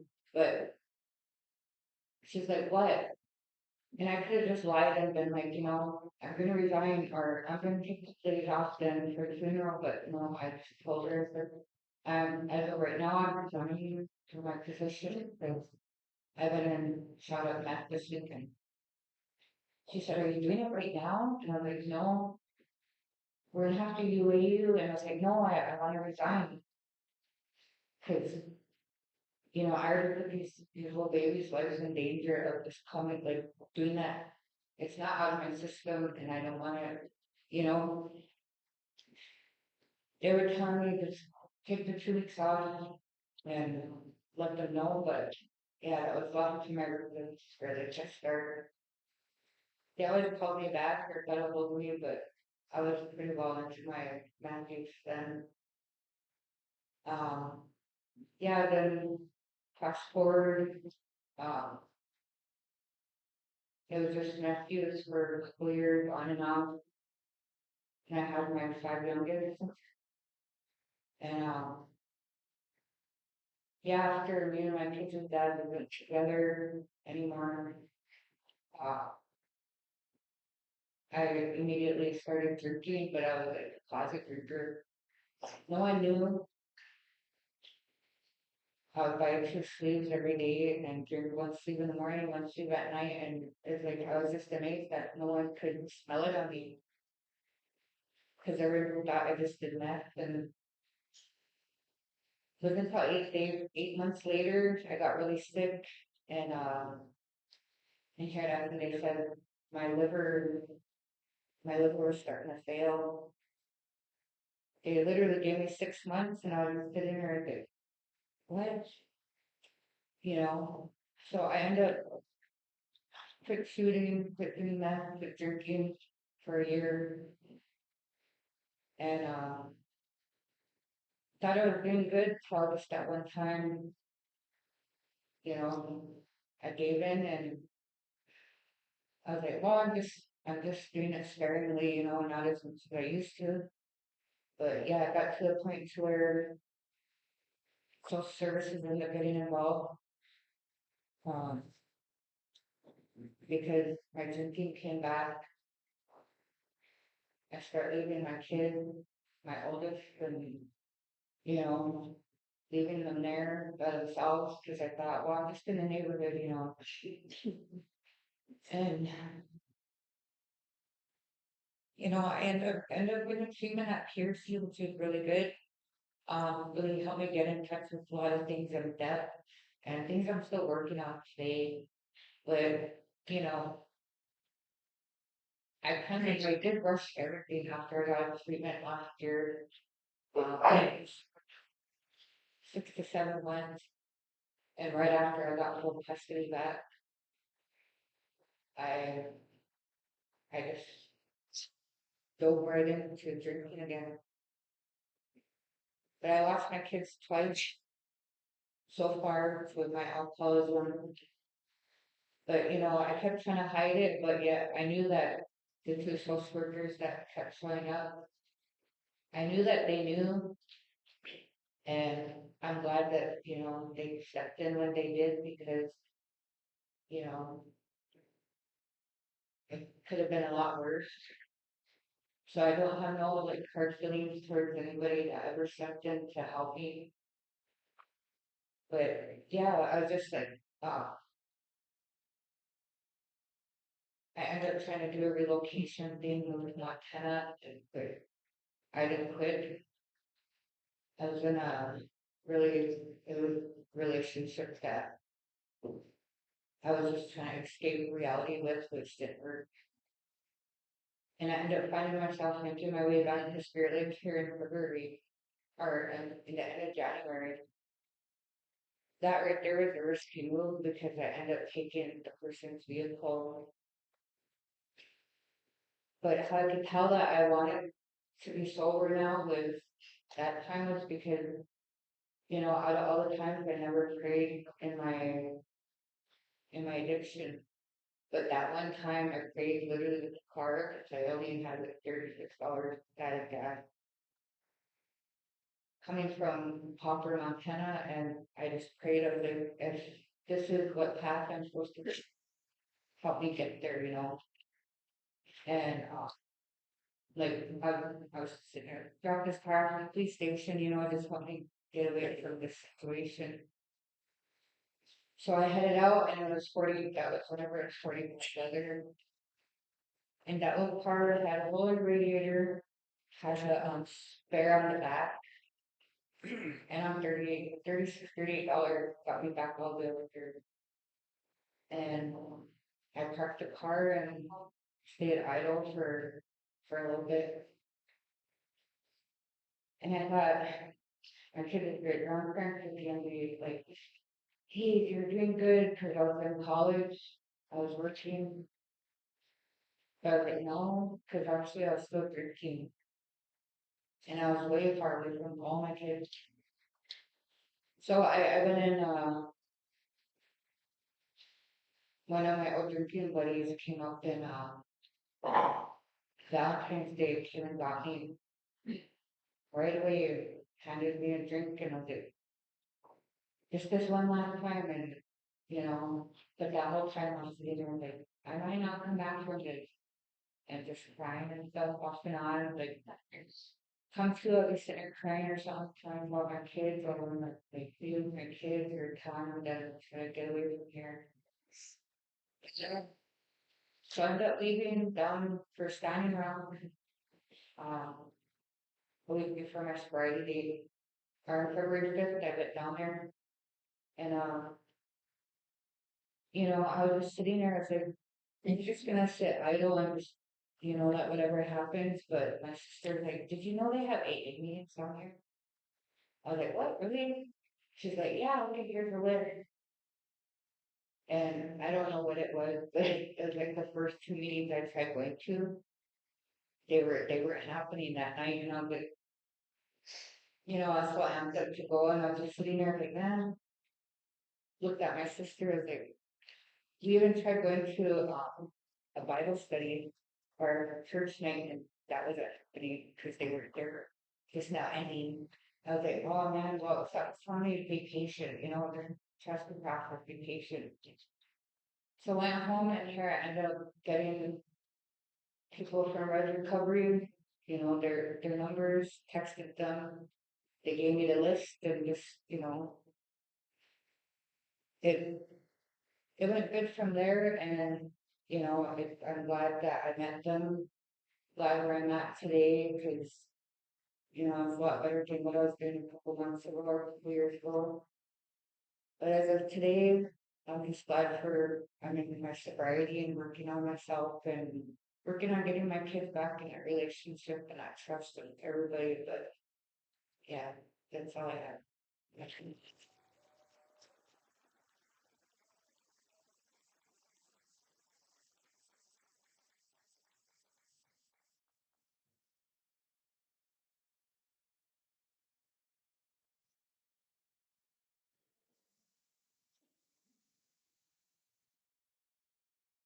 Thank you, Sylvia.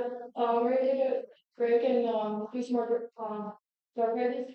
Good job with some more dark raises.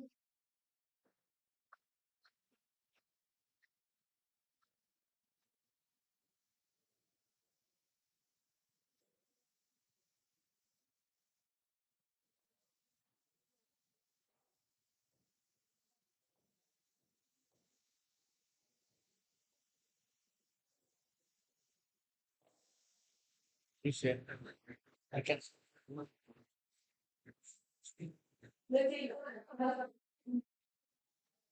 Lindsay, another. Yeah. Appreciate it. Yeah.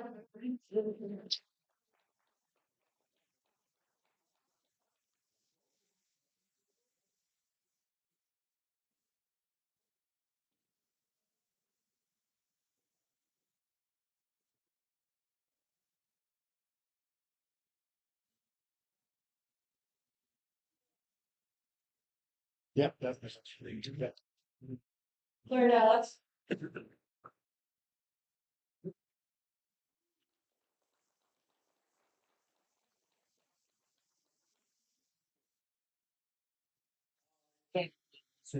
takes a lot of courage to come and speak in front of a decent sized crowd, Out of courtesy and respect, can we please keep the talk to a minimum in the back? Thank you.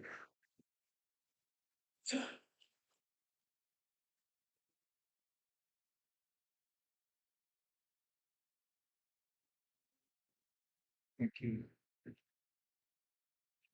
Thank you. Thank you. Thank you.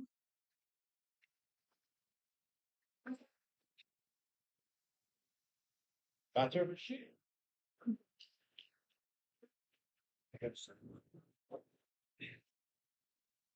Shannon Jackson.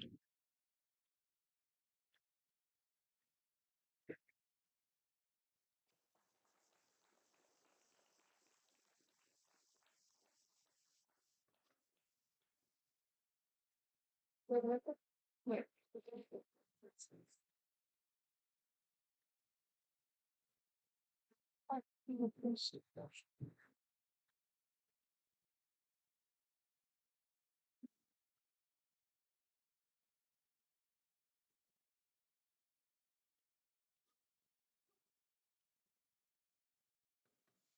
Burgers.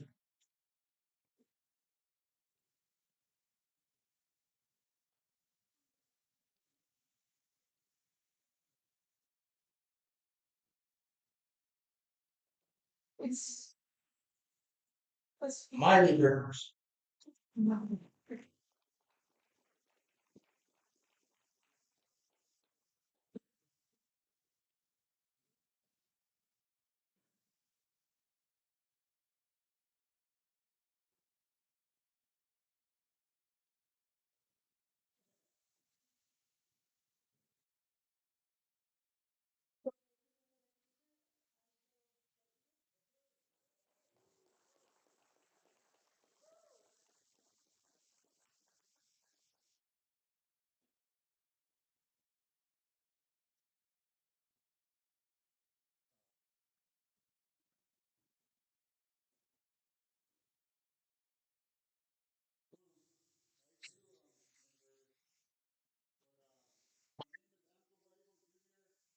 divided by 1.620.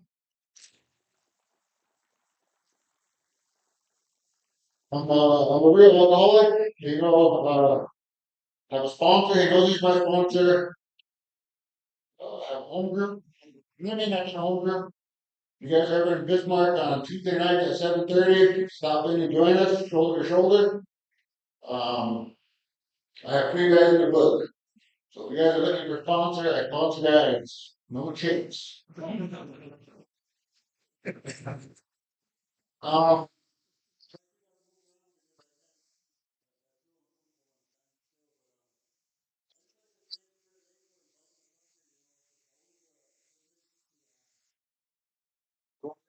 really, some experience you guys can hope, what it was like.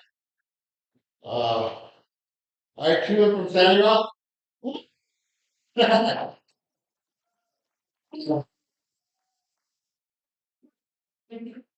I grew up with 7 brothers, 2 sisters also, big family. Very thankful I have my parents today yet. I heard a lot of good stuff today.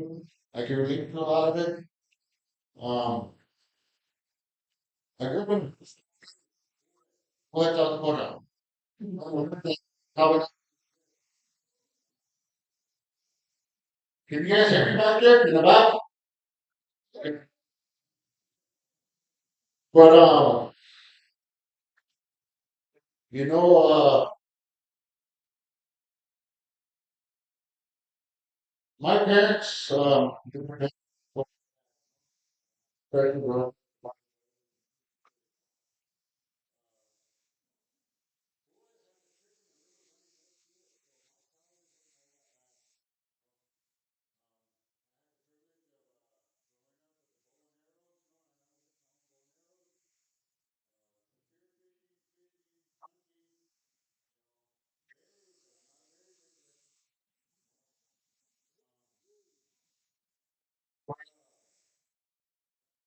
it was fun.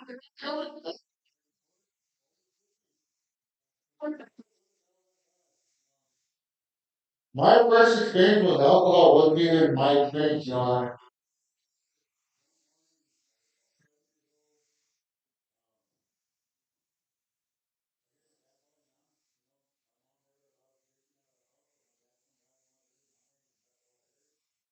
but we made it.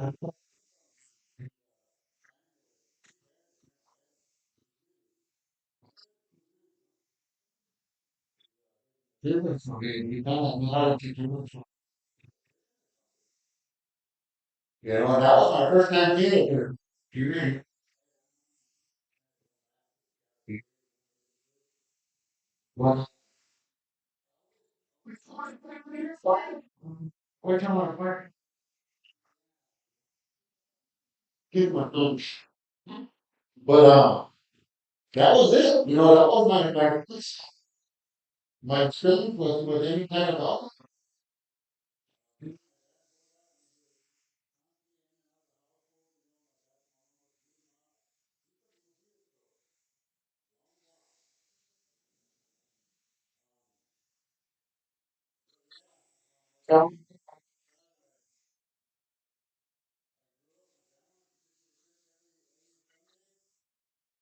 So my idea of God was that creator, didn't create, but fortunately Sunday,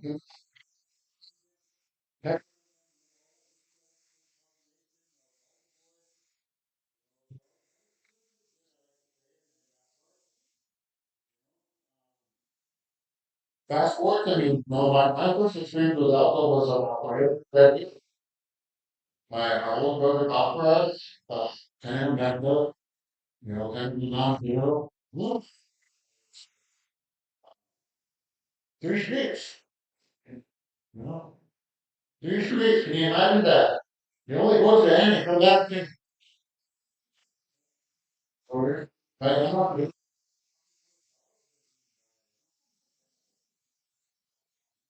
Well, very proud to be from China and to be from Boy, that's my hometown, I'm not at home. Uh, I was stuck in addiction for 26 years, 26 plus years. You know, dealt with a lot of grief. You know, I'm that guy that's pouring that heart out and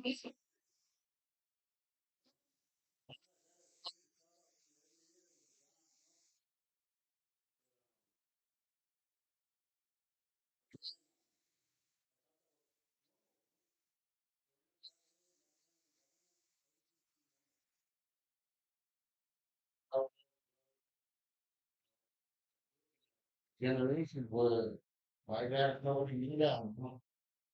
My mom beat up your mom. You know,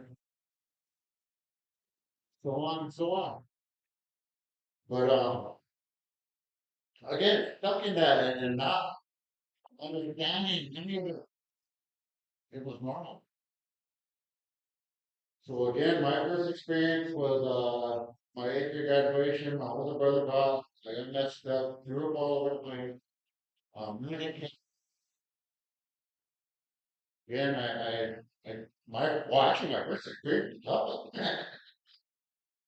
uh, tried to white out, you know, white out some blade, got the law,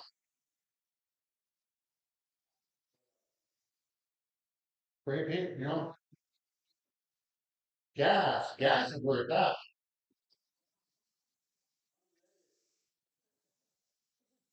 But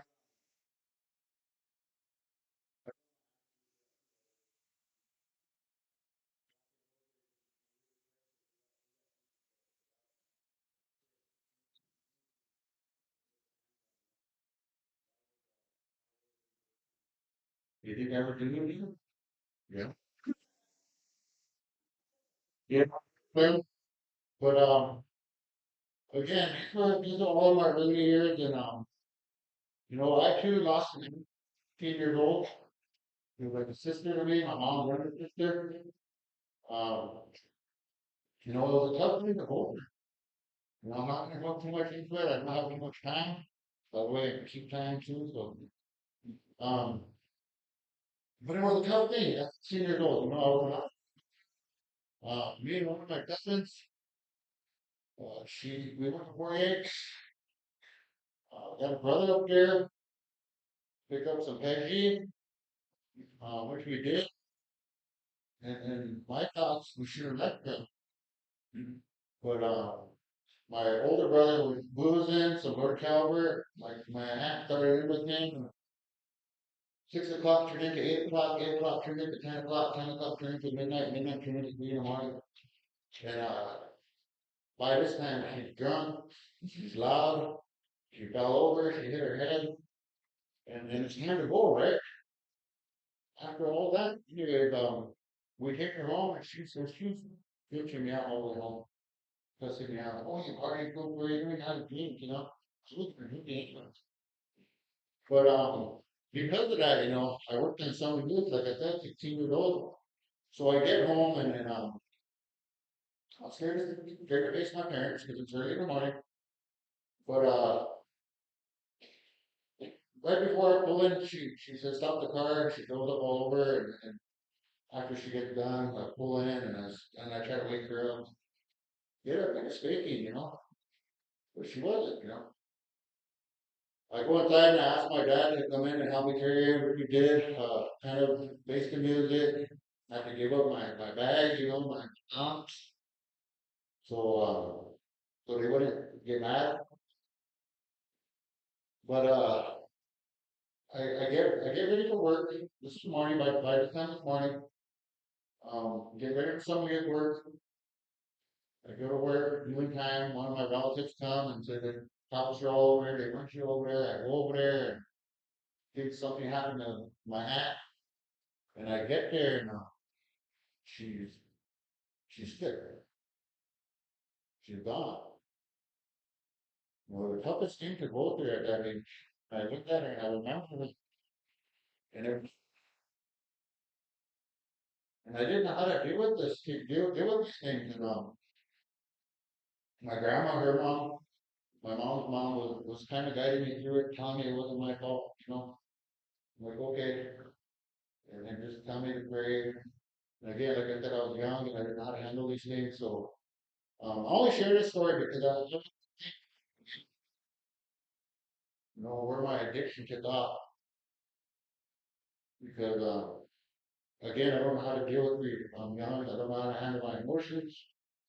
So shortly after that, I'm starting to look at it and kind of pushing through it. And one of my uncles picked me up, and I'm his DD. And I had only very thankful for my mom that I finished high school. But I was still starting to drink, and one day my uncle really, my baby sister was through beer for a little year. Boom, backed me right in the head. And honestly, I thought everything he said was true.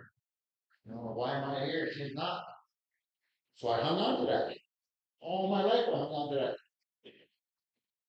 As time progressed, again, shortly after that, started to get in trouble, started to drink more.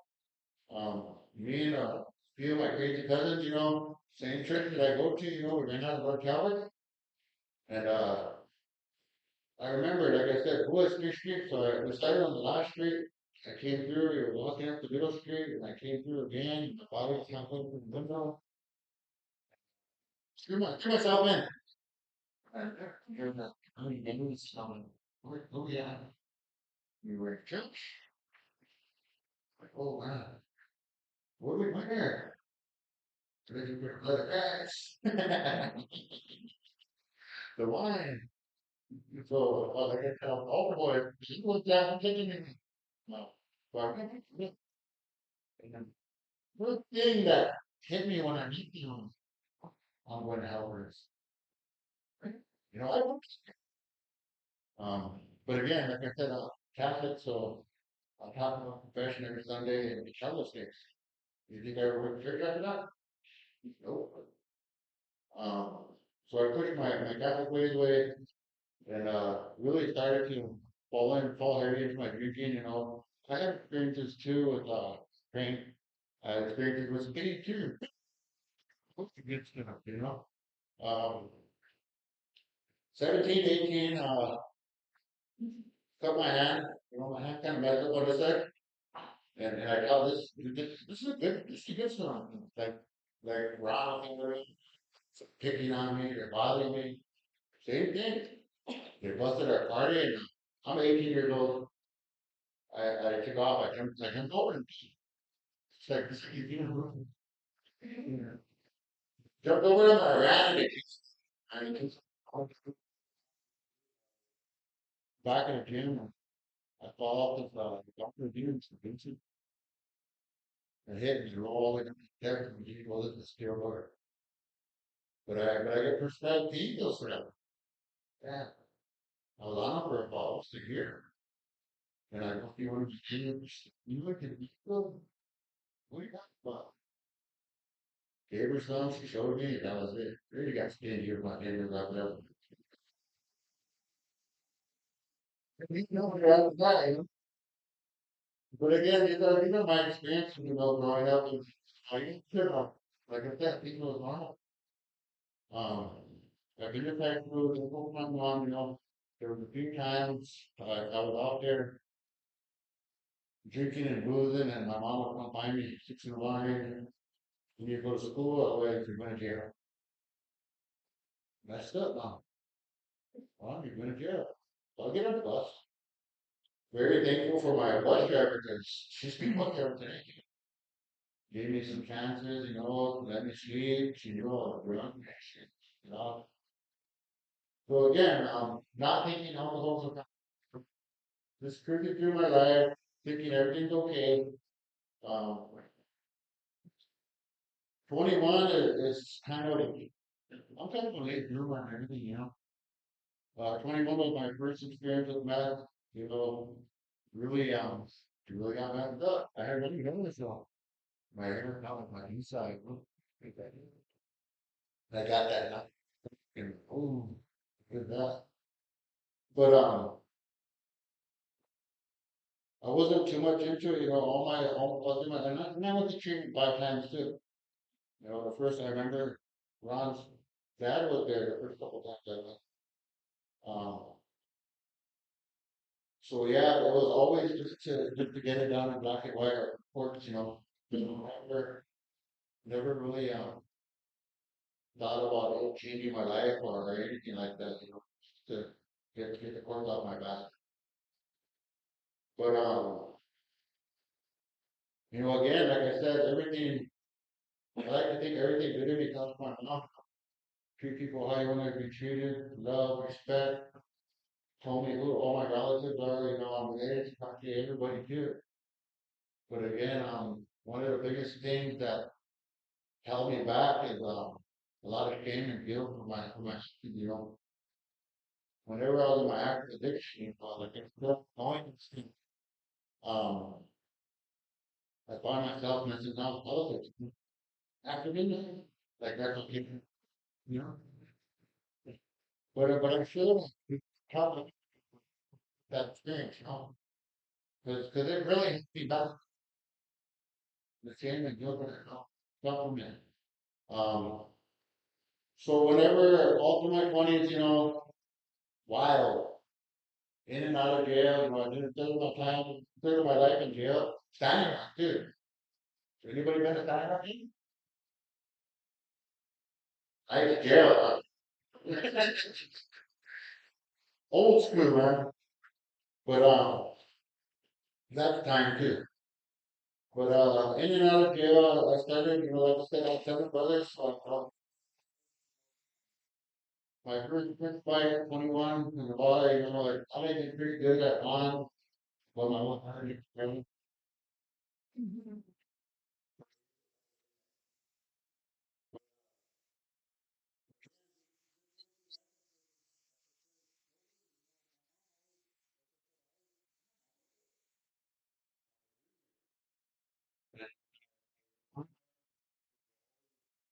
based on the all that.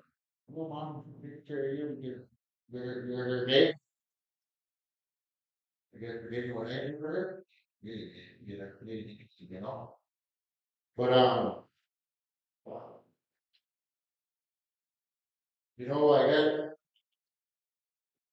I got picked up for a federal indictment 2010 for fighting. It was a big game fight, you want to call it, but went through all that. Uh, it was really messy. But I get time served for it. I did 8 months in home confinement, house arrest. So that was kind of lucky there. But 2012, April 16, 2012, I knew the son. Brain tumor. He was diagnosed with a brain tumor, and when that happened, I did not know how to react. Again, as a dad, as a guy, and being a protector of my family, and just be able to hold it down together for things like this. Again, so I didn't even know where that. Um, 4 months we were in Minneapolis, and then if you're an alcoholic like me, I was smashing pills off the desk in his room. Thinking I was a present dad just because I was there by his side. Shit, I was numb all the way through too. But every Saturday we were going to sweat for prayers. I had a friend over me. He invited us to sweat every Saturday. We did that. And we had a medicine man come in, do some prayers and everything, all this good stuff going in. And my son was getting better, And there was a time I entered my beach, found pain. I lost 3 brothers to addiction, you know. So yeah, I went through all that, and my son ended up passing. I get real protective.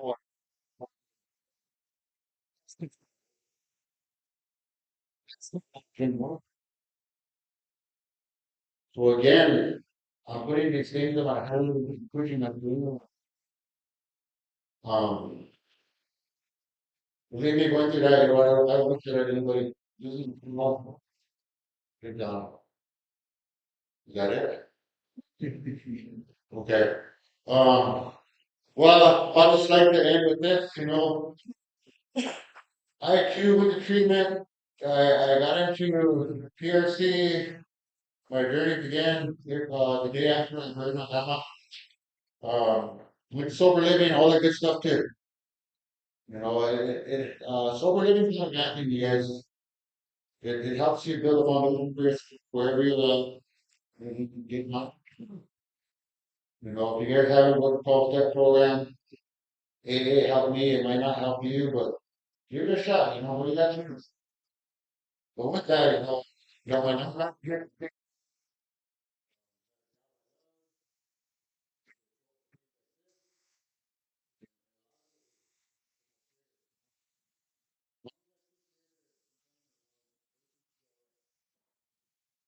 that, oh,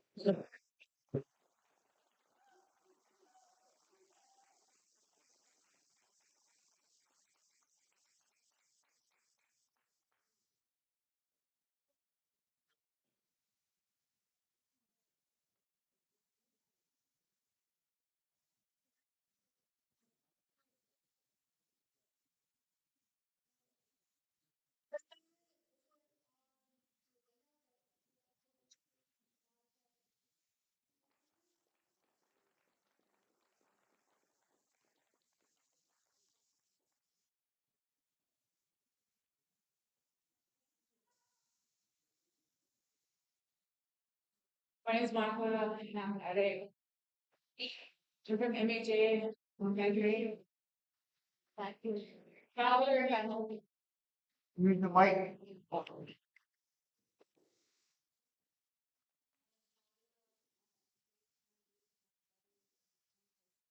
I'm great. I'm really nervous.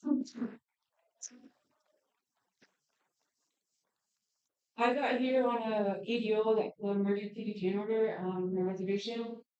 Um, you know, coming into the program, I didn't want to be sober. I had no intentions on being sober. You know, when I got picked up, I was in a domestic violence relationship. I was at the time I didn't realize how broken I was. I had 3 kids. I abandoned my children when they were just little babies. Their grandmother just told me to come back and pick them up when I was running around, and you never did. So fast forward, I went to the treatment. There was this lady at the Justice Center. Her name's Judy, and when they came there to pick me up, they told me I was going to PRC. I thought I was going to Partial Recovery Center, and then I ended up going to Raleigh, Prairie Recovery Center. And there's some white guy there, and like, why am I going with this white guy? And Judy, she just prayed for me, and I didn't want to go with him because I didn't want to be sober, and I was just trying to check box. So anyway, so I got in with him, and you know, I just remember what she said, just give it a shot. She's like, God's with you, and God will always be with you, just lean on him. And I was like, I didn't want to listen to her. So when I got there, I had a couple friends that were there already, and they had a little bit of karate time on them. So then they told me to go to sober living. I was like, what is that? I didn't know what that was. I got accepted into White Shield Sober Living. Being there, you know, I found God. I became a house manager right away. Um, I did the steps. And at that time, I was still being wishy-washy, still associating and trying to hang out with my old friends. I would try to lie to my mother. She would pick me up on passes and we'd go places. And then I remember seeing my friends, you know, like they were all happy, and I'm like, man, these guys can't be that happy being sober. Thought they were lying. So then, anyways, I remember one of my friends was like, she's like, bro, just pray. She's like, God will listen to you. And I thinking to myself that the lady at the Justice Center would tell me that whatever you know. So I did the 10 months of the sober living. I got the opportunity to open up the female sober living in Newtown, which was a cool experience for me. I did the peer support. I got my own place, and then when I hit a year of sobriety, I was able to buy my own vehicle.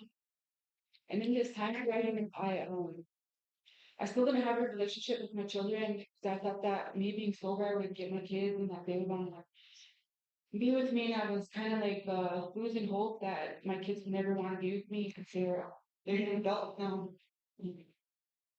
So got my own place. Still wasn't happy. I wanted to go back home, but I was scared because I didn't know if I could be sober back home.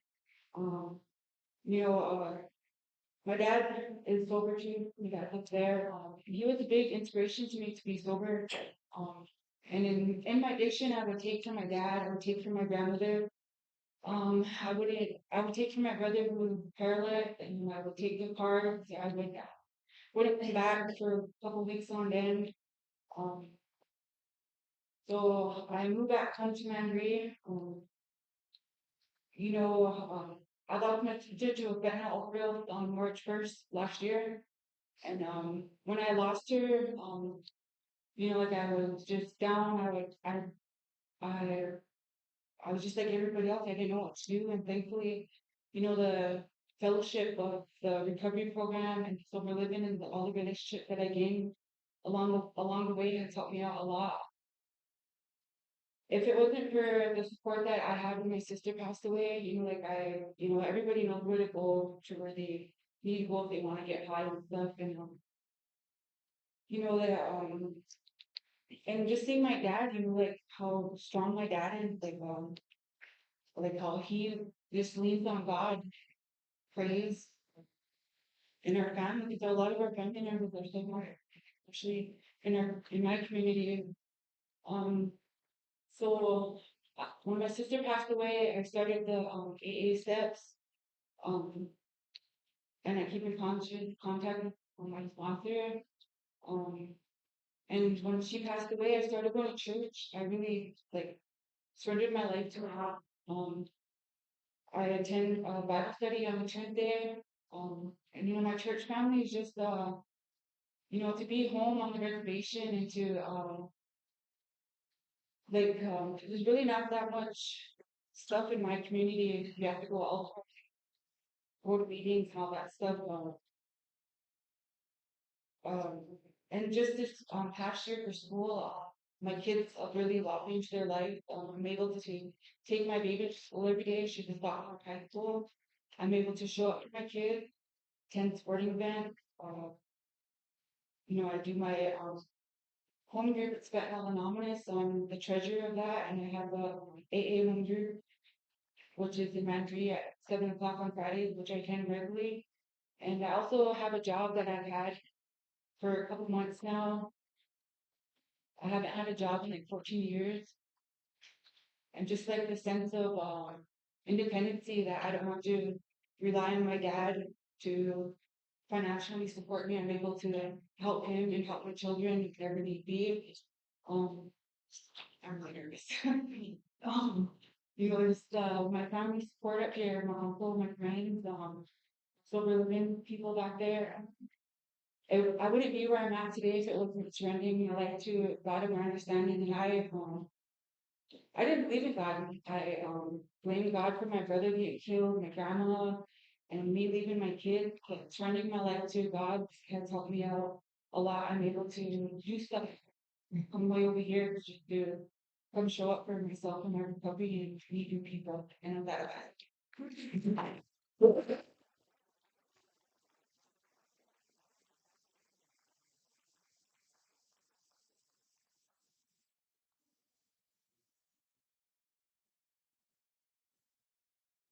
Thank you, Monica. I think it's about 4 o'clock. I think it's time to start serving some food, but I want to call upon Josie again here. Say a little prayer. Meal.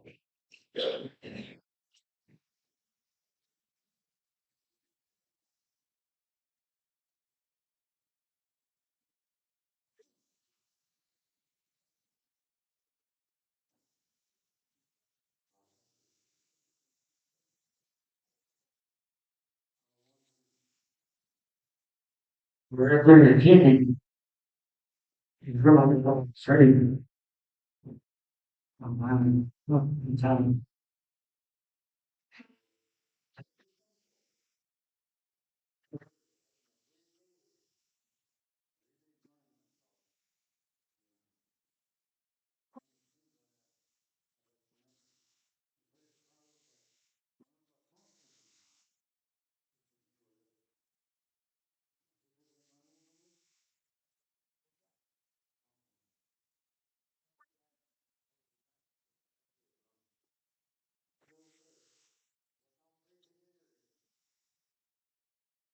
So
we got Elder Scroll line up first, and it's me.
And we have some great merch still. But if anybody wants to come jump on the show, it's been going live the whole days. So you're welcome to come sit. So hard and describe it. How you stand sober today. Thank you.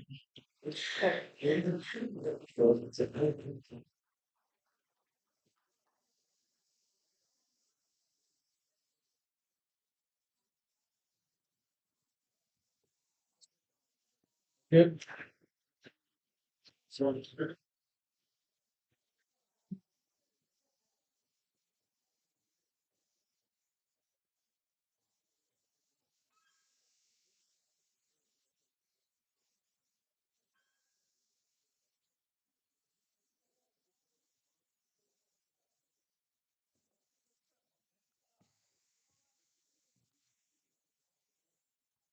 Welcome back, folks.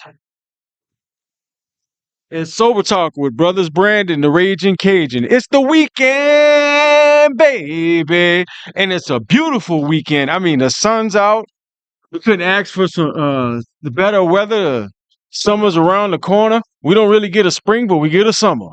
And we're here live at the first annual Recovery Warrior Roundup at the Spirit Lake Casino in North Dakota. And there's a great turnout. There's a lot of people. We're at break right now, and they're serving food. Looks like it's going to be delicious. It smells delicious. But we've been having some great speakers throughout the day, and I got my brother here, and I think he's one of the main people that put this thing together. Just tell him who you are, brother. My name is Digger. I am a alcoholic. My recovery date is 10/27/24. Congratulations, brother. And so this is the first annual Yes. event like this. Yes, sir. We're a brand new group. We started off with just inspiration from Res Recovery at an Okay. event in Turtle Mountains Okay. back in February. Yeah, So- I saw the photos of that. Yep. So, gave us inspiration to start meetings in every one of our native districts, and Okay. you know, and I had a friend, but said we should have an event. So Okay. I said, all right, let's do it. And had no idea he rented the room, booked the room, and said, all right, brother, you need any help with anything? Let me know. Yeah. Kind of just dropped it on me, you know? Yeah, but look how good it turned out. Yep. You know what I mean? Well, it's an honor to be able to be here today for this historical event. Yes. You know, so are you from this region? I am. Yes. Grew up here? Grew up 2 miles down the road. Lived in Bismarck for 8 years in my adult life. Said I'd never move back here. I found sobriety while I was away. And I see the need for help in any capacity that I can deliver it to people to try and find a better way of life. Was it was hard for me, but I know life is better sober, Right. in recovery. And so I wanted to share my experiences and encourage people and find help or hope, show hope and encourage people to come follow us, guys. Mhm. There's 5 of us that kind of founded this group. And like I said, it was all an inspiration from Res Recovery. Shout out to Res Recovery. I've spoken at some of their events. I've been part of some of their events, and they're doing a great thing. And they got some motion going on Yes. with their organization. I can tell you that they're having different things every day of the week, which is amazing, and it's a good blueprint for other nations Yep. and other people For sure. to come together and have that in their communities.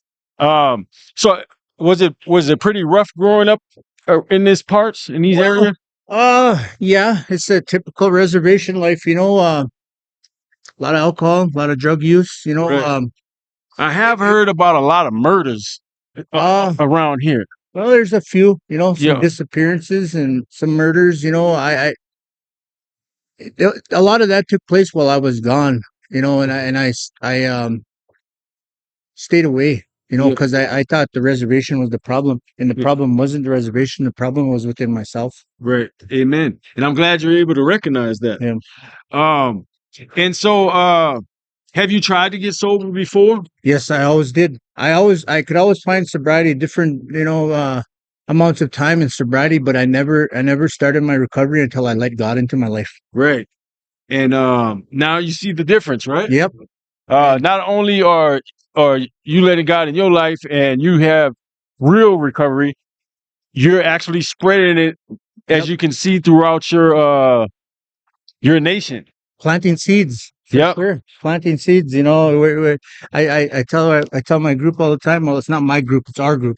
I tell the group all the time, we're farmers, we're trying to plant the seed of recovery. Hopefully it'll blossom into something and create like a movement in our community, because we need it. The whole world needs it. Amen to that. How could someone from this area or in this area get in touch with you? Yeah. Old and wise. Old and wise, gray, might be hard of hearing. Yeah. Borrows his jeans out. Yeah. So what's on the dinner menu for tonight? I'm not even sure. Yeah, it looks like it'll fill you up. Yeah. A shout out to our sponsors. If it wasn't for the Spirit Lake Gaming Commission and the Spirit Lake Council, we wouldn't be able to have this event. This is kind of pretty expensive stuff. Yep. It's a good thing when you get the people in charge of big organizations to be able to be on board with you. And the last speaker of the evening will be actually a council representative of ours who is in recovery as well, 20 some years under his belt. And I feel a little underdressed for the occasion after looking at him, Right. Yeah. So, well, I think you're doing great, brother. Any words of wisdom out there to people that's from this area, not from this area, that are looking for the way to find Creator, find God, or to look to change their life? Prayer, Prayer. prayer. Simple as that. For me, it was. I mean, it was a struggle at first, but after I opened that door to God in my life, and things started changing tremendously. Okay. And what's your Native American name? Do you have one? I do not have one. No, Okay. I was born a cowboy. You know, I'm not very traditional. I don't knock on tradition. However, anybody wants to find their journey in recovery, traditional ways, religious ways are the 12 steps. Yeah. More power to them. You know, me, I related to the 12 steps. Right. You know, I've never been in a sweat. Have been to ceremony. You know, I grew up on a ranch. You know, so Okay. So you're a land man. yes, sir. That's what's Yes, up. sir. So what name do you go by? Digger. Digger? Yep. And which is that your first name? Well, it's a nickname. Okay, It's what's been what's your government my name? government name is David. David? David Azure. Yes, sir. Okay, Azure. And are you considered Chippewa? I am a actually half Chippewa, half Sioux. Yep. Okay. So Well, that's creative because my I married me a Chippewa. yeah. And we couldn't get married until she stabbed me at least once. Oh, there you know go. what I Yeah, mean? Yep, I I've been took it like stabbed a man. before too. I took it like a man. Yeah, Wow, I I think had it stabbed in a hickey. on the forehead. There you go. Hickeys Yeah, on the forehead. that's mine. Yeah, it lasted for 23 days and 23 nights. Well, that's amazing, brother. Well, I'm glad you keep up the good work, and I'm glad to be a part of it. Thank you for being here, Brendan. And I think I'm gonna go check out some of this Yep, food. me too. All right, love you, brother. What's up? Huh?